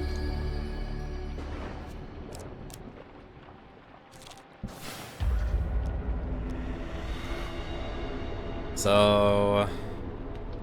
we're just gonna take the goblet. Since we know we need it, we're just gonna get a curse. Consume 2 food instead of... Something... You know the other worst part about this? I honestly think a lot of the curses are predetermined in this encounter. I would not... In this game. I would not be surprised. We just had that the same one.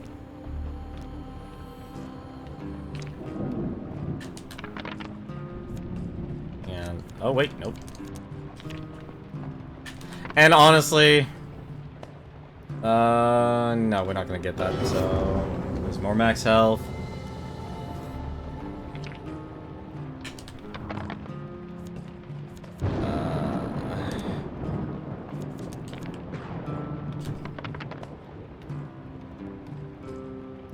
Yeah, fine, let's let him die. Honestly, I'm willing to say just don't even vote. Because I have a good feeling this one is nothing but curses. Nothing but curses and destruction. I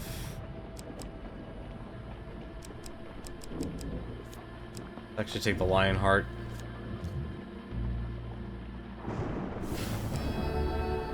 The lion is a symbol of purity, nobility, and truth.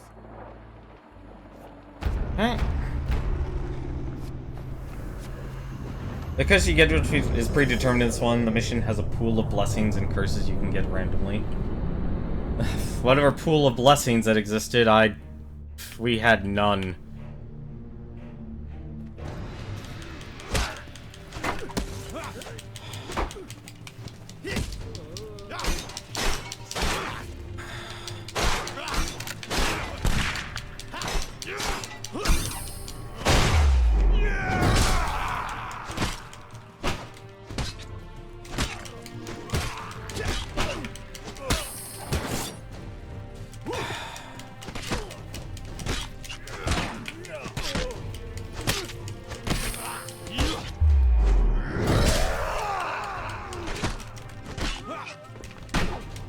Oh boy. This is gonna be a long battle.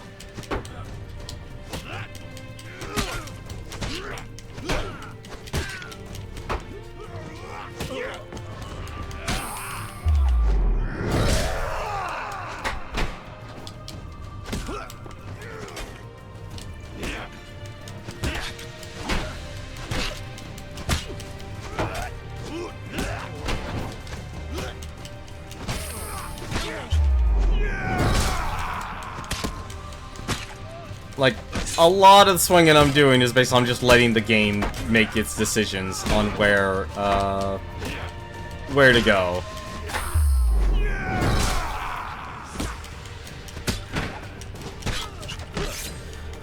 God.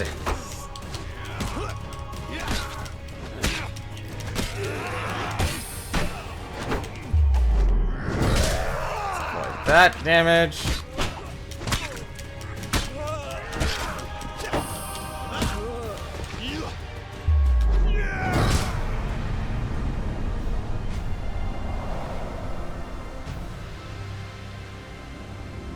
I'd honestly say it's just best if people just don't vote, because this mission is just way too mean. Like, the Twitch integration should have some sort of balance. It really should. Because if they go so hard on all negatives with Twitch integration, I don't see how people can actually beat this challenge. I really don't. Hey, there's actually a positive. What do you know? Actually was a positive.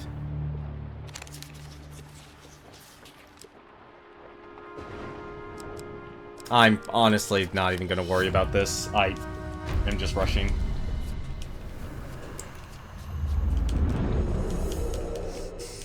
Partially disheartened, but at the same time, like, that's my, like, the more I play this game and the way the game becomes designed, I really start to hate,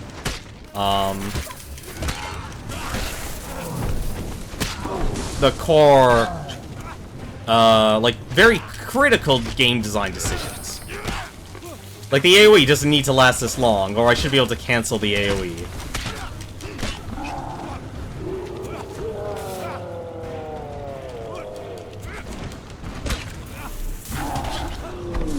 Just push you along.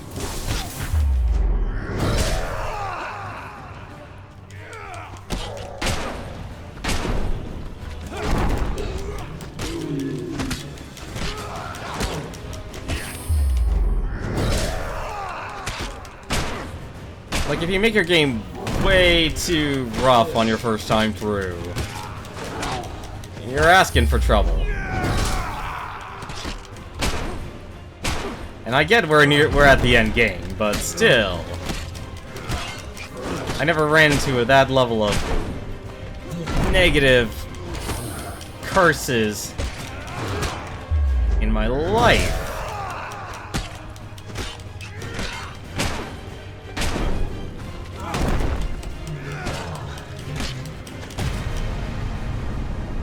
I think that entire 1 hour and 30 minutes just to go through that challenge was all negatives.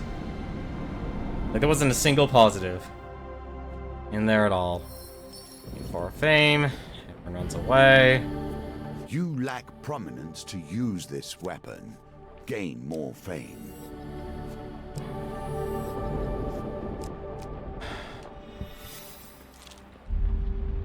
I need equipment right now. Exquisite blade. Go for the unknown, or do we go for the gold? Both would be very useful right now.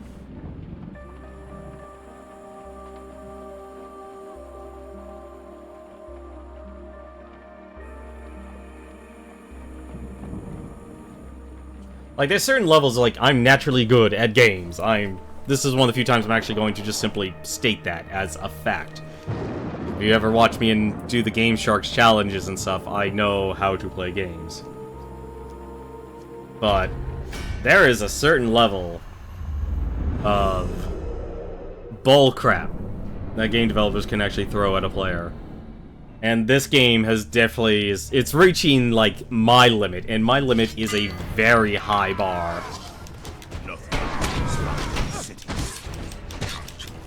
Like, I have a very high bar of tolerance when it comes to playing a game and dealing with the crap a game can actually throw at you.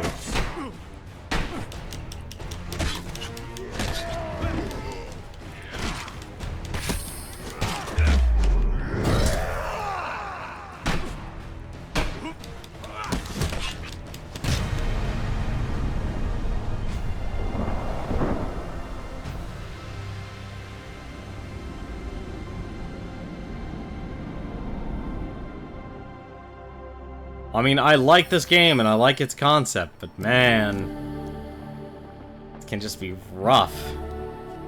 Real 3 encounters. There's the general store, there's the kitty. Good compartment. Back to the bones. I hope you have learned to be their master. Find some equipment. The Imperial Helm. Castle-made steel. Better than much these days. Need money.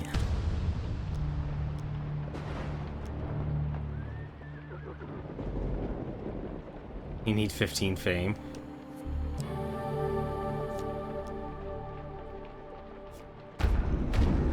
I'm honestly curious if the Empire Inquisitors actually matter. I mean, I guess they don't. I guess they give equipment. A plus, but... I wish you an honorable death.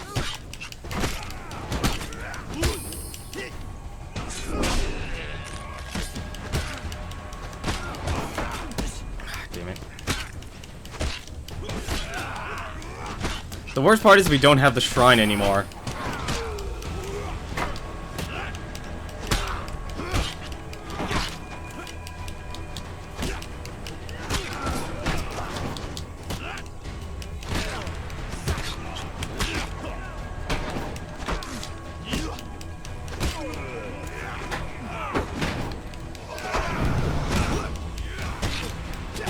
He actually killed my guy. He actually killed Colbjorn.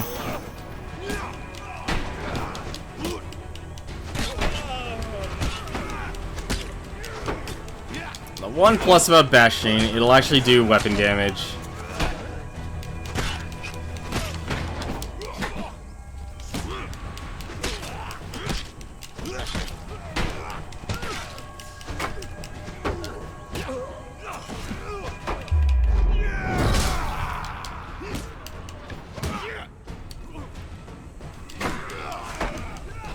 Robbie, this is not the time or the challenge to do that. You already know that well in advance.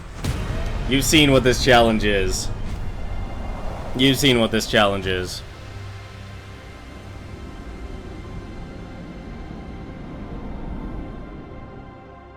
Like, if you want to know how hardcore this game actually gets, in the strength challenge, if you have the jousting armor, they will actually...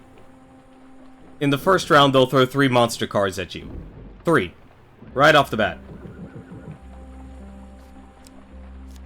This card will be put on top. Check for anything of value. Thing of food. And 15 food. I'm starting to actually be curious if that actually does anything.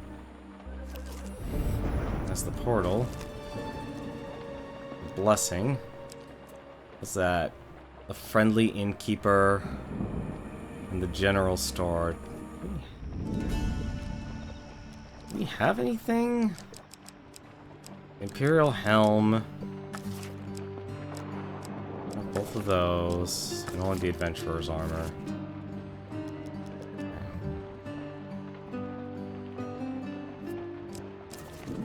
That's the wrong button.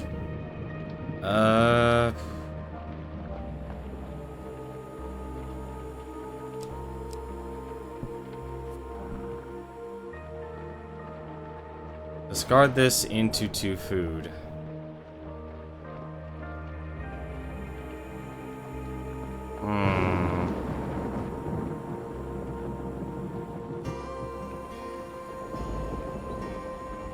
No, we'll keep the gold for now. Alright.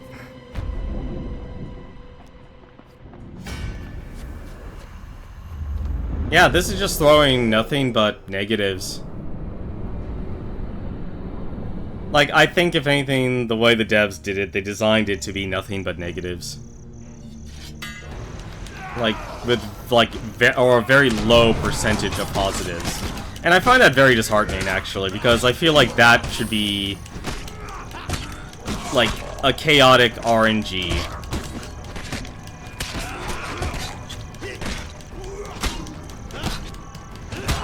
How much health do these things have, anyway? There we go.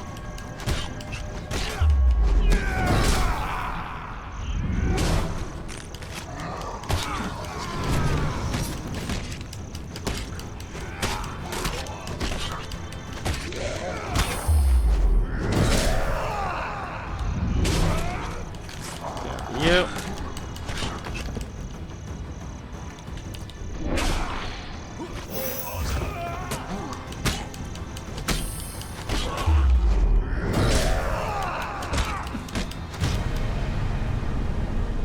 I doubt it.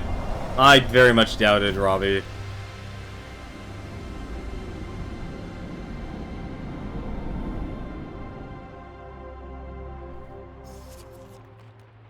One out of the 4. Let's go to the next one.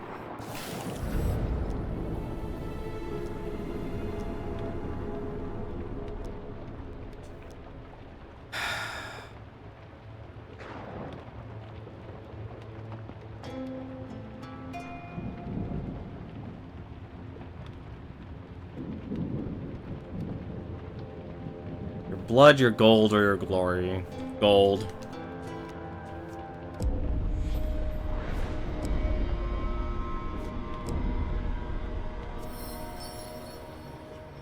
Helm. Give me some max life. And what's this curse here? Draw a life pain encounter before.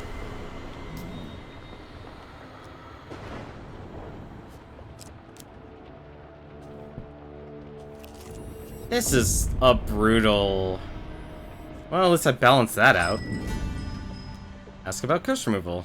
Use 8 fame to remove a curse. Please remove these curses. I don't care. Oh, it increases too. Oh, that sucks. That's actually not what I wanted, but fine.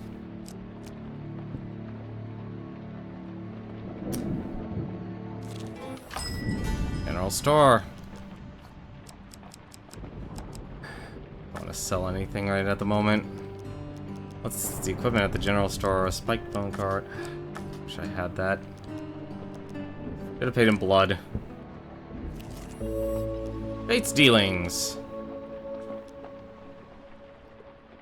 Arwa closes her eyes and speaks. We do not control fate's course, but we can examine and weave and guide your path. Haru interrupts. Or we can carve your path, carve it through the Black Knight's heart, and you will be rewarded. So, do we follow the weave, or do we fight someone? At least you won't slowly bleed to death. That's true, but I don't know, both are pretty rough.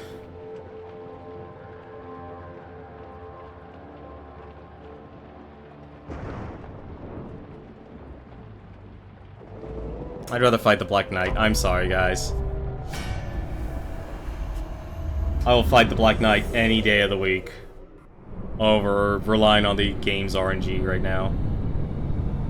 Because I know I'm good at the game's combat.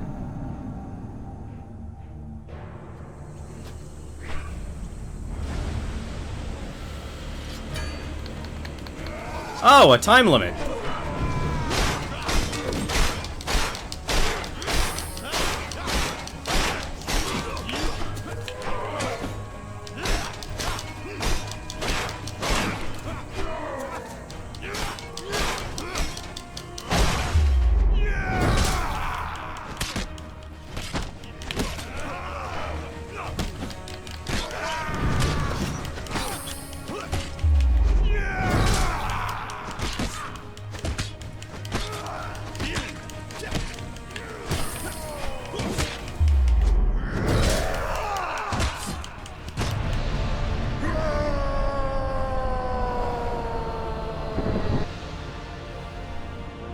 Hey, at the very least, the game gives you this, the final decision has to come down to me. The Black Knight's corpse scatters in the wind like ash. You have proven yourself, again, adventurer. You will spin the wheel 3 times for your rewards.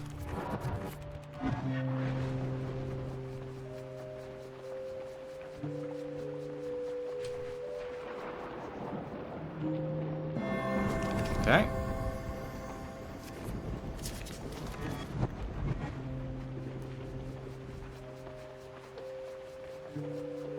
I can't tell if that's a map reveal card or not. It's an armory card. Good. Armory card. Now I need the food. Give me the food. Give me the food. Give me the food.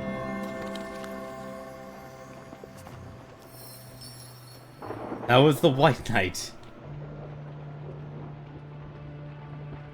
Yeah, it would be, but we don't have it, so that's fine. No, we don't want to turn that into food.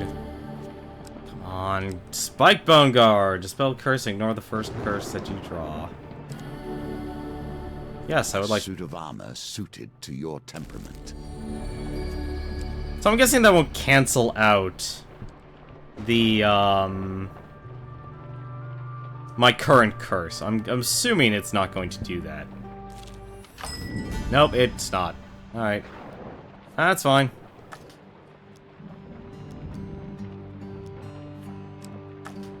Look at all the things I can't afford.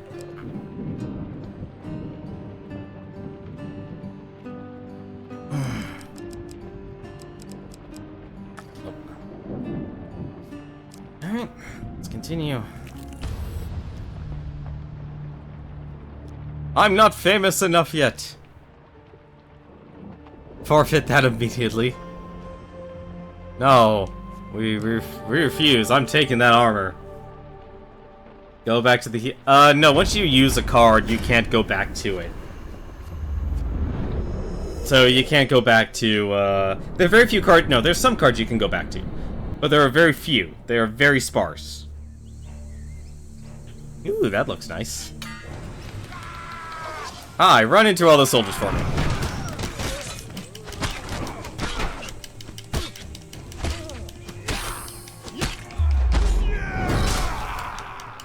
There we go. That takes care of one of you phalanxers.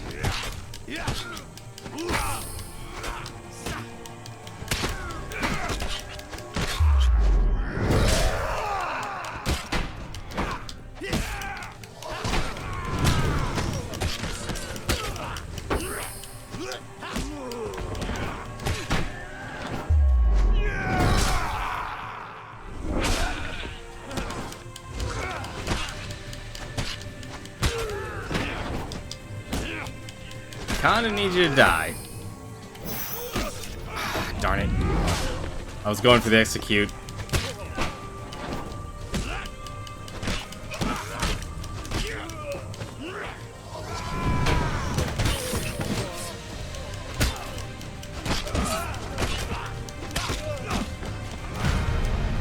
Feels good to fight with Kolbjorn again, though.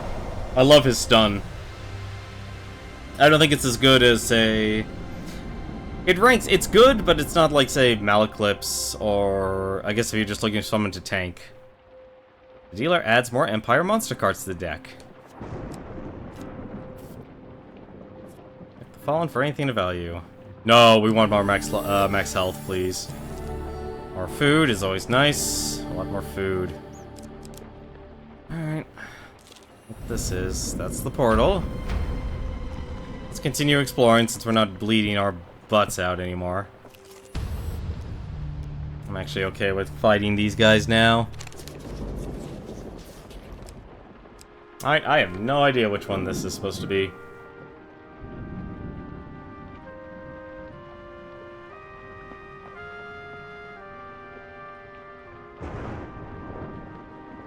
It honestly doesn't matter who I fight, honestly. I know how to beat them.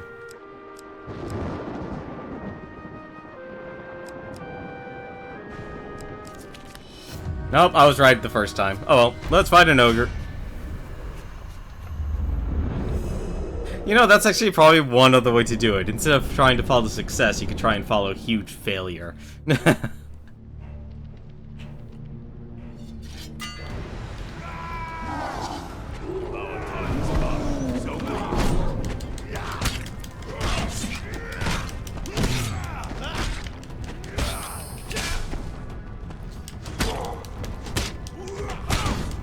Nasty hit.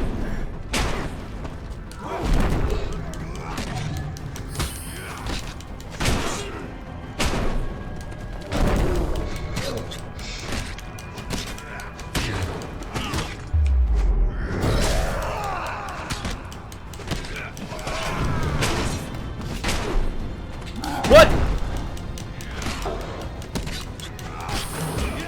I thought he was stunned.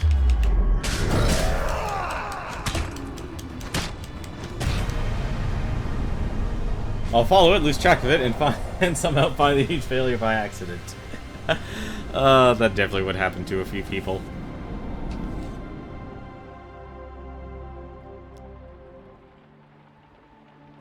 Yeah, but Temperance is another one that's a real pain in the butt. Armor of Gluttony. Let's take the slow shuffle. Take the health potion too. I can actually use that. And the man-eating tree. That actually is a pretty good one. I have to throw away though.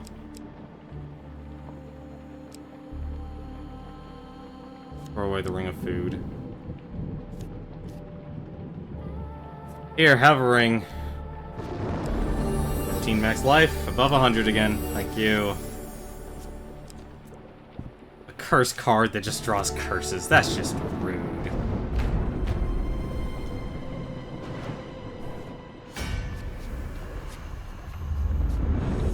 So I'm trying to figure out how the spiked armor works. How is it supposed to work? Just like, if you draw a curse card, you basically get to get rid of it?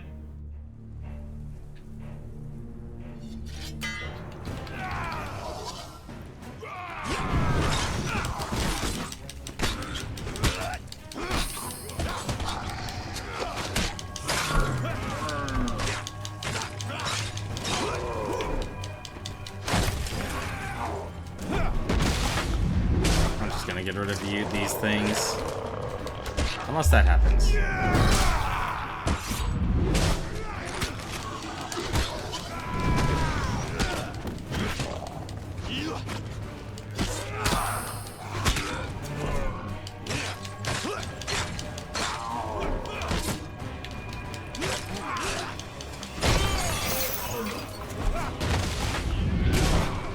Yeah, so you're not invulnerable whenever you try and do an execute.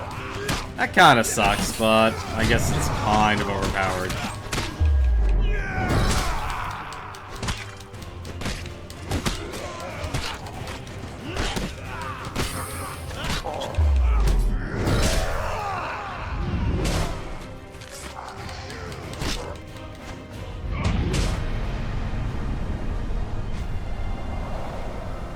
Hey, I don't control Colbjorn enough. Like, there's only so much direction you can give him. All right, going to the next one.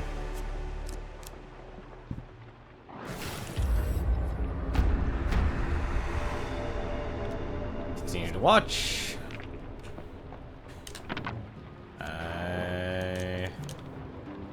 It's gonna be a rough roll. Sure, let's take it. 16.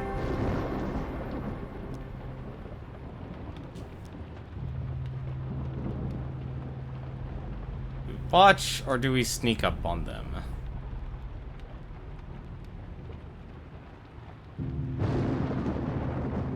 I believe we snuck up on them before.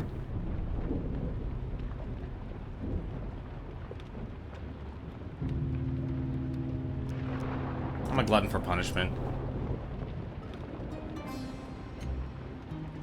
Nope, I'm terrible at this. Honestly, part of it is just because I'm in a bit of a rush. But that only gives me pain cards, so that's fine. I wonder what you would get if you actually snuck up on them. You probably actually would take out one of them.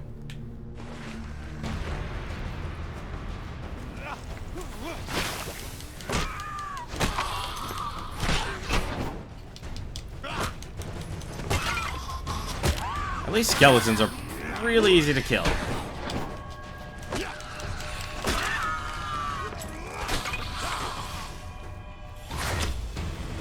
And apparently there was a lancer.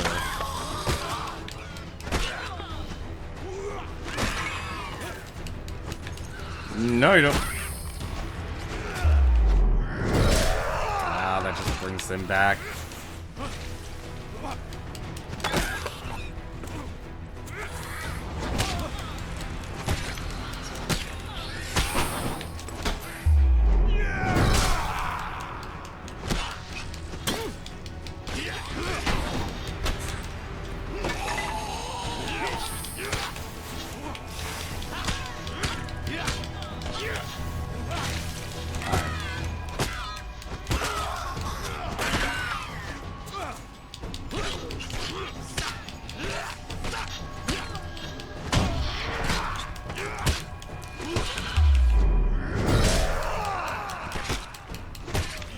Done fighting.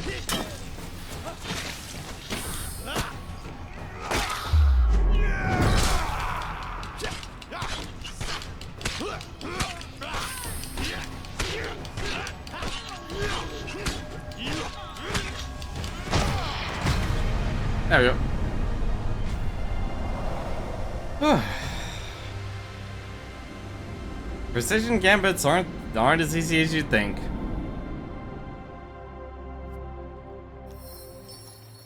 Alright.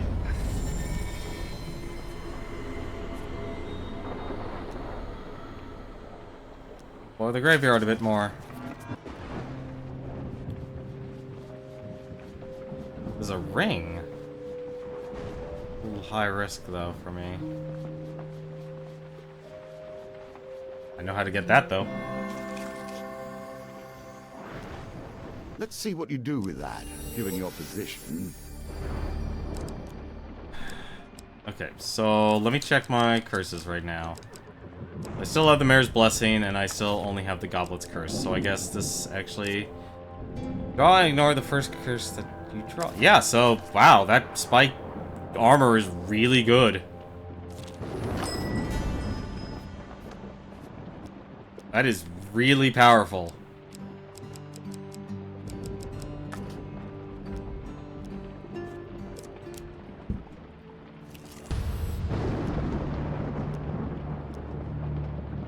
Why, you're the mercenary that saved Westwind. The soldiers are suitably impressed.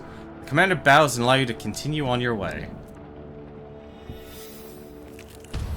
Interesting. Yeah, that it just came in time, so now this is actually doable.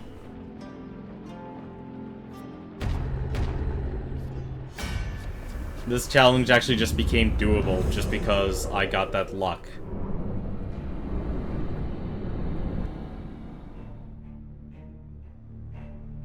Because, what was it, 15 equipment cards? That's a lot of equipment cards.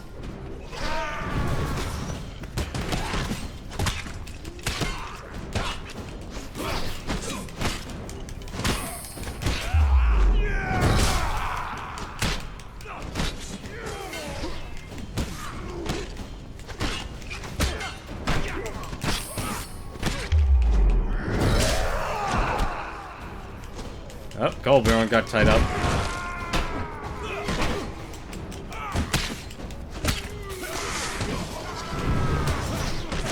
What?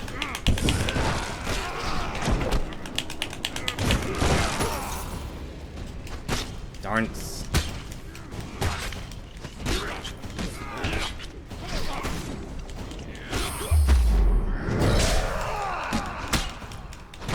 Dare you throw your bolas at me?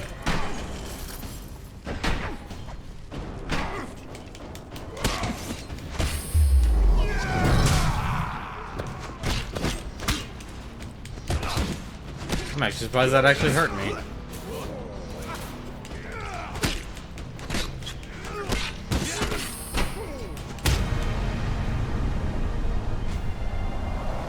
I like how this actually do. Okay, so let me elaborate on some of the challenges. That are actually just stupidly difficult. As in these, like, that's the developers being as rude and as mean as possible. Temperance. Temperance is a challenge that basically... The challenge narrative is that there's a famine going on. So, even if you build your deck towards, you know, preventing yourself from starving or gaining as much food as possible, the amount of dealer encounters and the challenge to get the gold token or the sun token is so difficult that trying to actually you were there, Robbie, actually trying to actually appease it was actually near impossible, especially with like there, you know, oddly enough, with Twitch integration you could actually cheat all the challenges. Hypothetically, you could cheat all the challenges. Welcome back to the game of life and death. Maintain fame until you lose any gambit, then discard this card. Hey, I have money. You're definitely right, Bloodza. But still, there's a factor of waiting until you actually can get the actual armor itself, which, even if you try your best to stack the deck to give yourself that armor, it won't happen. Like, there are times where it just won't happen. And that's actually what happened to me, for the most part.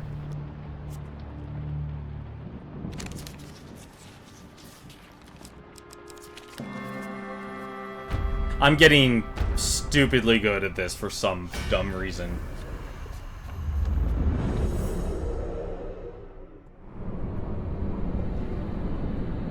I apologize for not letting that go through, but I actually knew which card it was.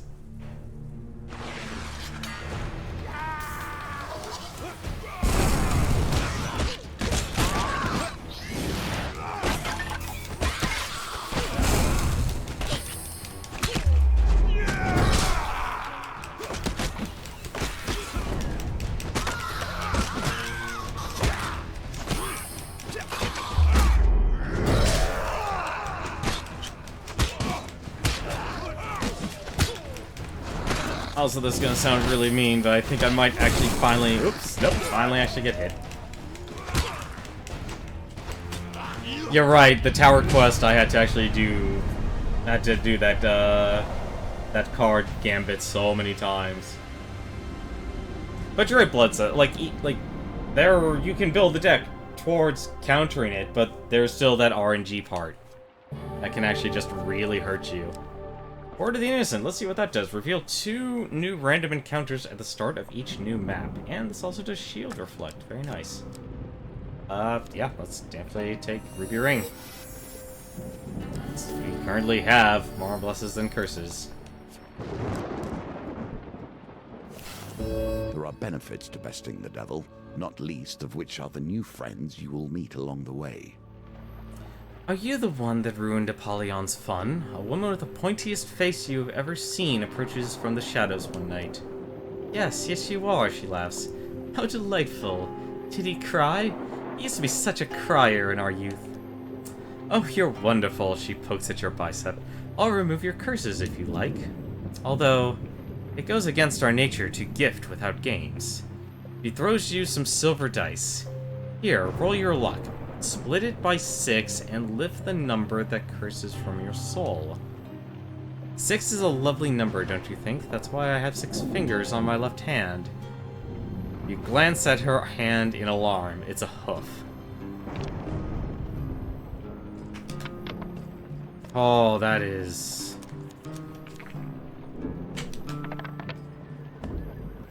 I'm not gonna get it.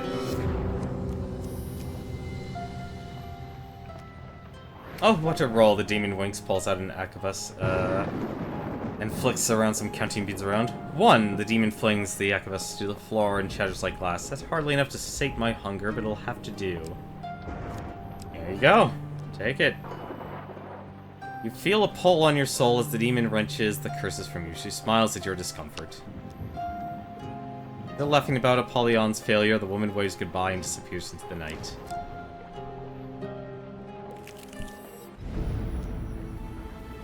Seething portal. Well, now that we don't actually have much to worry about, Asked if one of your artifacts are filled. No, we're gonna leave.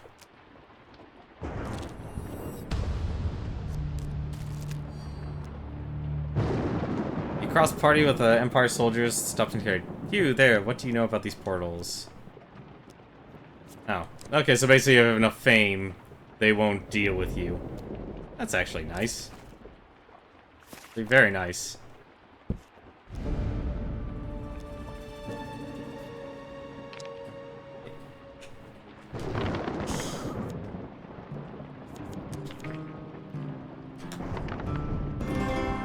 Just barely.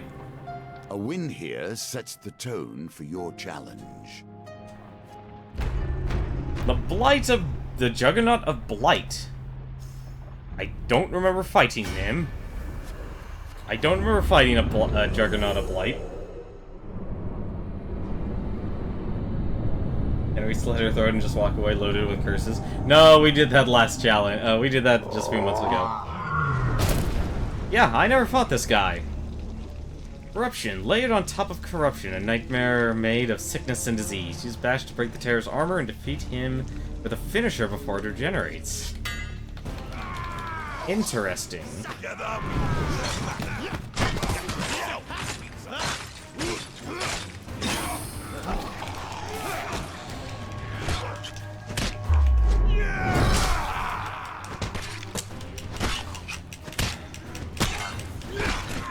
Oh, hello. Oh, that's not good.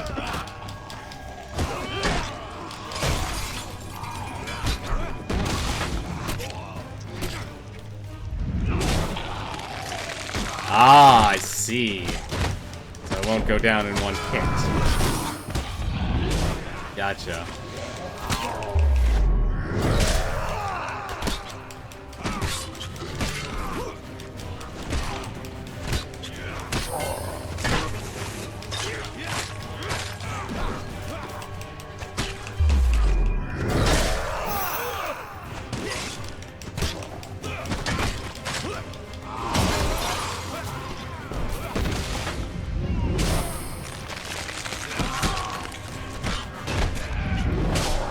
Keep executing.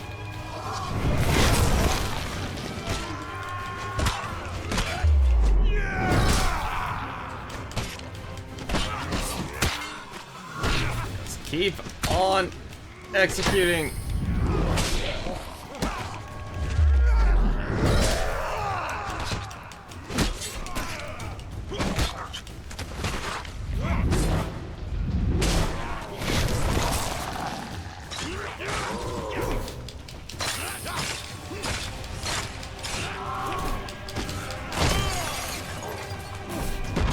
Wonder. Nope, you can only execute them.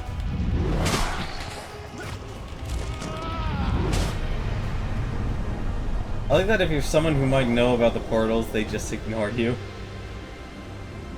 You know, that's actually the strange... That's, you know, you're right, that's actually kind of strange. But it's a fame check, so... I kind of like that, considering you're able to, like, use it to get gold at the start.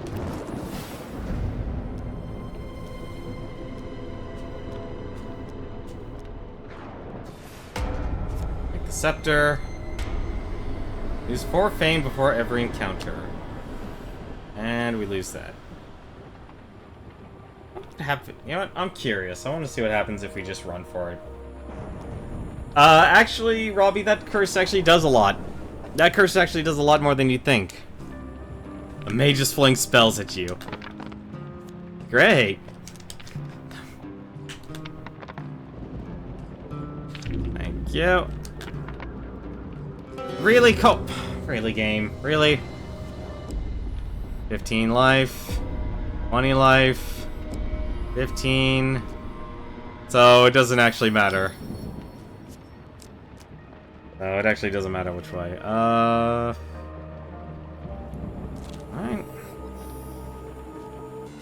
He will not last. He lacks strength. By the time our tale is told, he's probably already lost. I know, Kolbjorn, he gives us a die that and we roll a 1, we blew it. A little devil with a broken horn slouches on a tree stump in a dark forest. While glum, he appears harmless, so you approach him with only a little caution. My father banished me from the underworld because he thinks I'm not evil enough. Apparently my curses are just too weak. Do you know any curses? Yeah, I do. Here, have this curse. His face lights up when you give him your curse. That's one evil curse. Thank you, adventurer. Please take this small gift. I guess I'm buried in food now.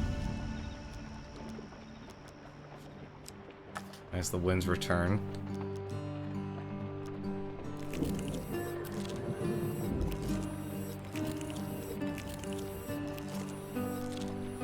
I don't trust myself. I don't trust myself. Continue on your way. The old maiden. Just gonna ask for supplies. Just give me more food, please. Street Fighter.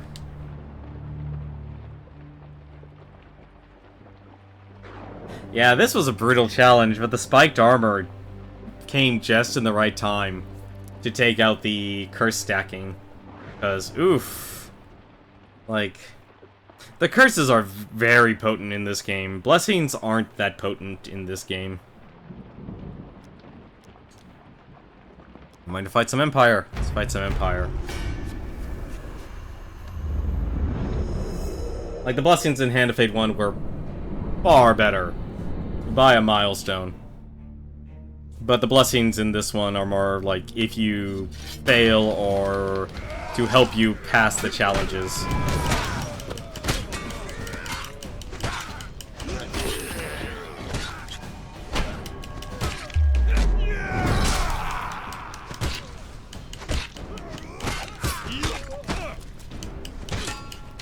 Oh, you're a captain.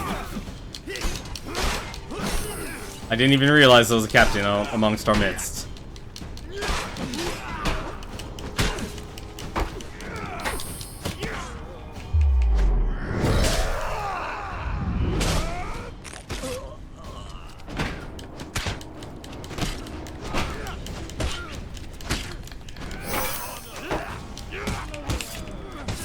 Damn it.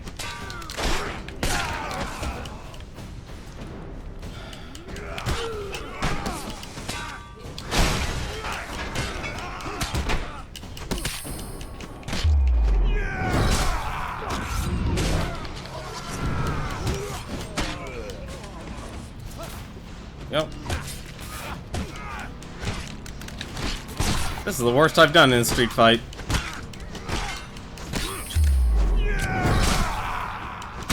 There we go. Fight Dulcine. I'm too busy playing Alms in my off time. So I'm actually playing a lot of Dulcine right now. Good technique, but no style. That's a lot of gold. And armory, wow. The Wind's Return. Won't... I think here. We won't equip it yet. But we do need to equip it, though. Of which, actually.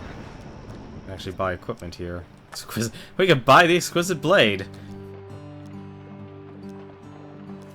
Just eat some food.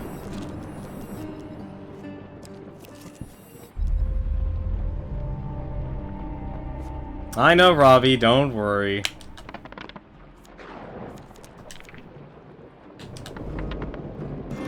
There we go. That gives us even more food.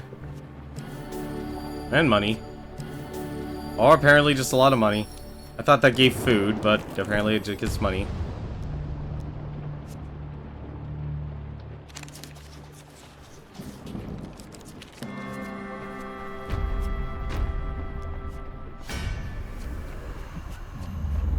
I'm in some sort of weird trance state now. I've become clairvoyant when it comes to reading the cards.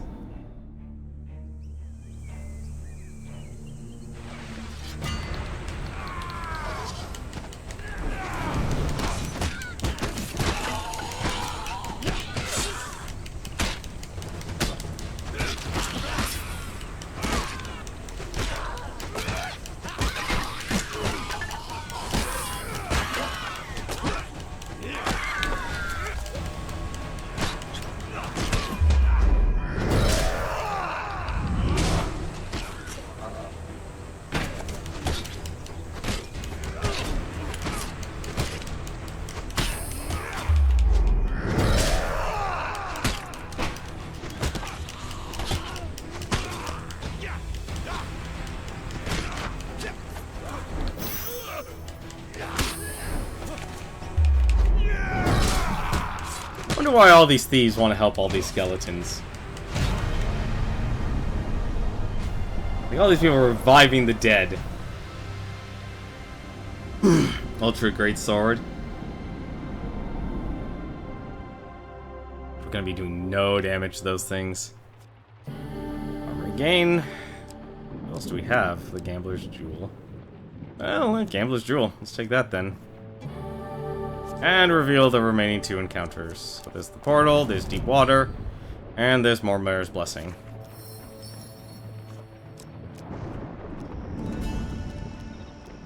Food, buy the Ring of Food.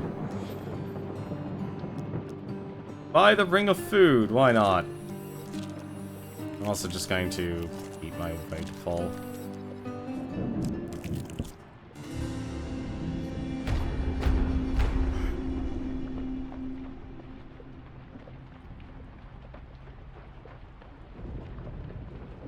And let's fight him.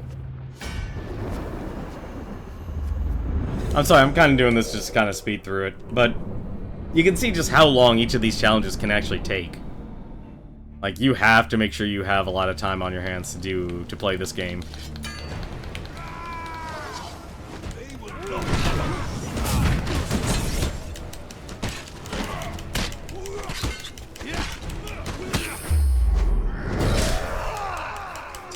You.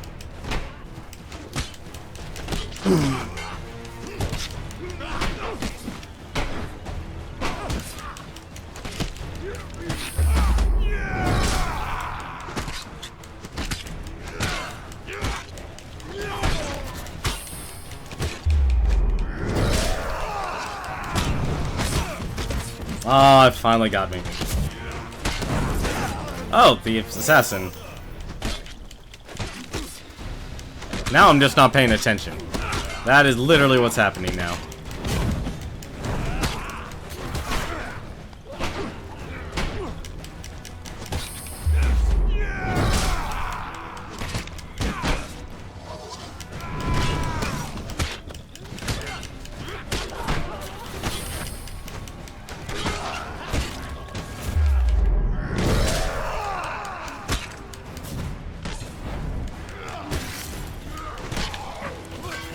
No, you don't, Berserker.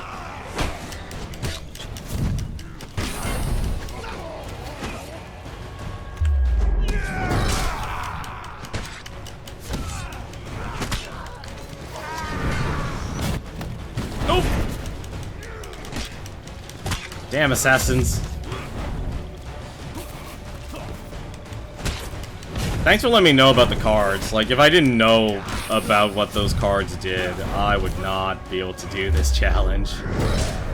Like, I at least had a good instinct of what the spiked bone mail did, but I did not expect this to give you just curse after curse after curse.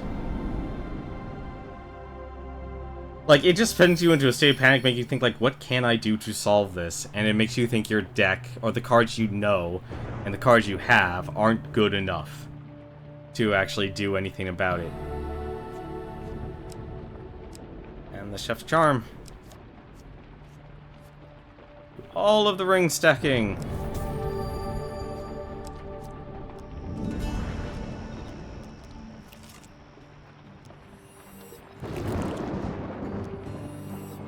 I was lucky enough to bring the Chef's Charm into this mission, too. When did Scorpion for Mortal Kombat get implemented in this game? I don't know. When did he get implemented?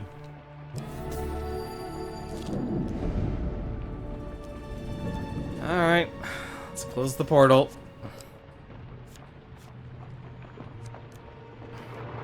I thought... Oh, right. Apparently we didn't have to fight a boss. Thus the gates open, and my story begins. So the ones who summoned... So this is the story of how the dealer was resummoned into the world. Oh, right. First things first. The Wind's Return. We remembered. We remembered. The assassin would teleport behind you. That was something Scorpion did? I thought that was, like, Smoke or Sub-Zero. I mean, heck, a lot of those guys from Mortal Kombat did that. So, first things first, we need to kill the Shade. We need to kill the Shade.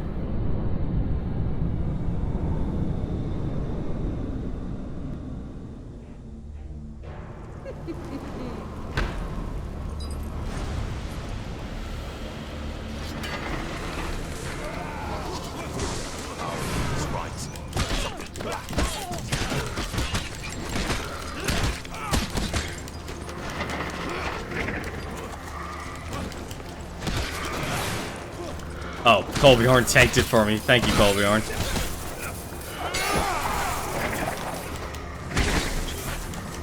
Ah!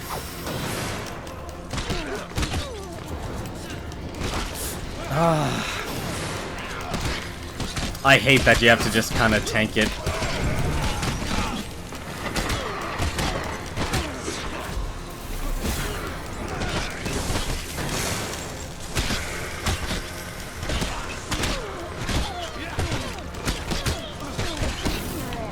Oops!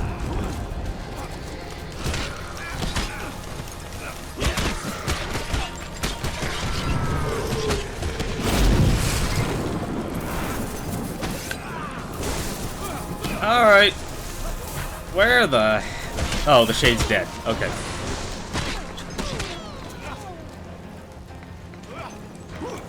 Look at all these AoE.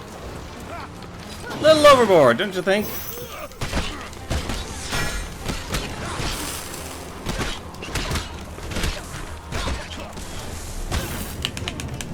Oh, that's actually really bad.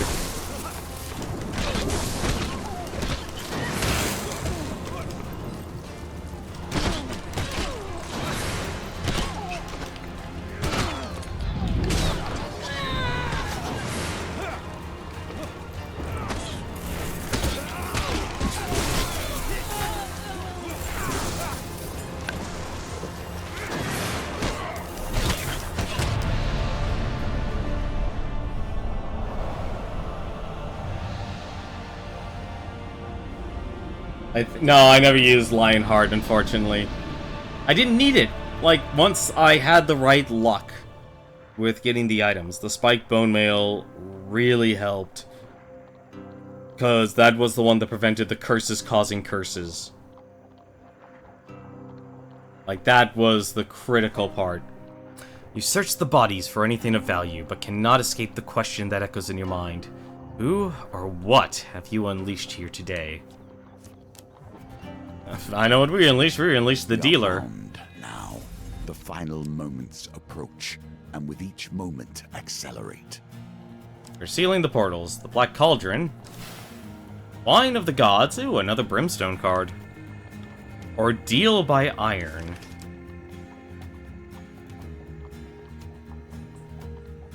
Yeah, no, Cursing Curse is one step too far. Like, they even have an achievement, which we did get, which is, like, get 10 curses. Like, that is actual an achievement in this game. Is get a ridiculous amount of curses. And, like I said, the challenges become so specific, or you don't know what you're getting into, that building a deck to experiment, or to actually try and pursue your companion's quest and such. And this is assuming, like, you know, if you try to get everything the first time through, which is nigh impossible, but still. The ability to experiment, because this is such a challenge-focused game, dwindles to almost nothing. It becomes almost impossible to actually want to experiment. And so I think one thing, like, if they make a third Hand of Fate, they need to find some sort of balance. Like, I think a lot of people like the challenges. Okay, so Potato Champion, we just beat the star. So the star is optional. There's no... Actually, no, I guess I shouldn't say it's not. It's not... I guess it's optional, I guess. Like, you have to complete a certain number of challenges to get to the end. I don't know if you have to complete all of the challenges. I doubt you do. But... usually there's 2 tokens in each of the challenges. There's a moon token or silver token, and then there's a sun token or gold token. This one only had a gold token, so there was only one way to actually beat the challenge. The majority of challenges that you'll see when someone plays this game will offer a silver token and a gold token. So there's a base objective that you have to complete, which is the base challenge, and then there's going the extra mile, which will yield you the sun token, or the gold token.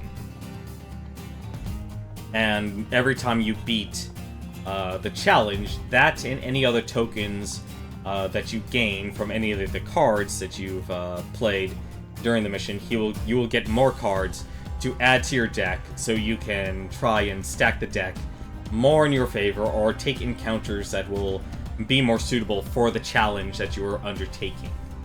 So like I said, for the famine one, there's a lot of food cards and stuff that I've been getting. So it's like I tried stacking my deck with a lot of food cards. So for this, I have the Arcane Edge, Meteor Strike, and the Weave of the Protector. Huh. Actually, it's not many cards, but hey.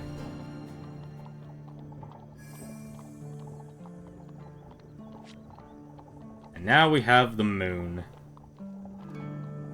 But that is definitely going to do it with us tonight here. I don't know if I'll be streaming tomorrow. I'll post a Twitter post if I'm going to be streaming or not.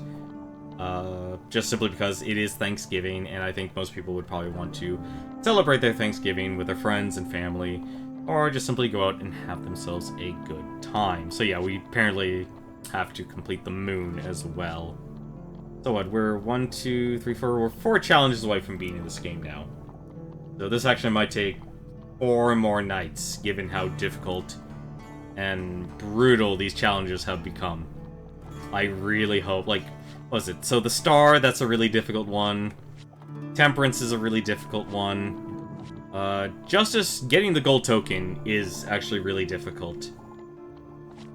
And then Strength, that was the other one that really, stood out as being extremely difficult. But you can also do a hard mode version of these missions as well. There are some cards that you can actually get. Let me see here.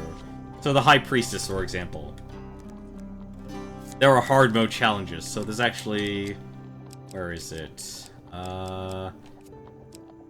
Oh no, it's the Empress, I'm sorry. It's the Empress we actually need to look for. So there's the Empress challenge here. Go into equipment. I think I have it actually set up. So there's this encrusted mace card that you actually get from playing through the game.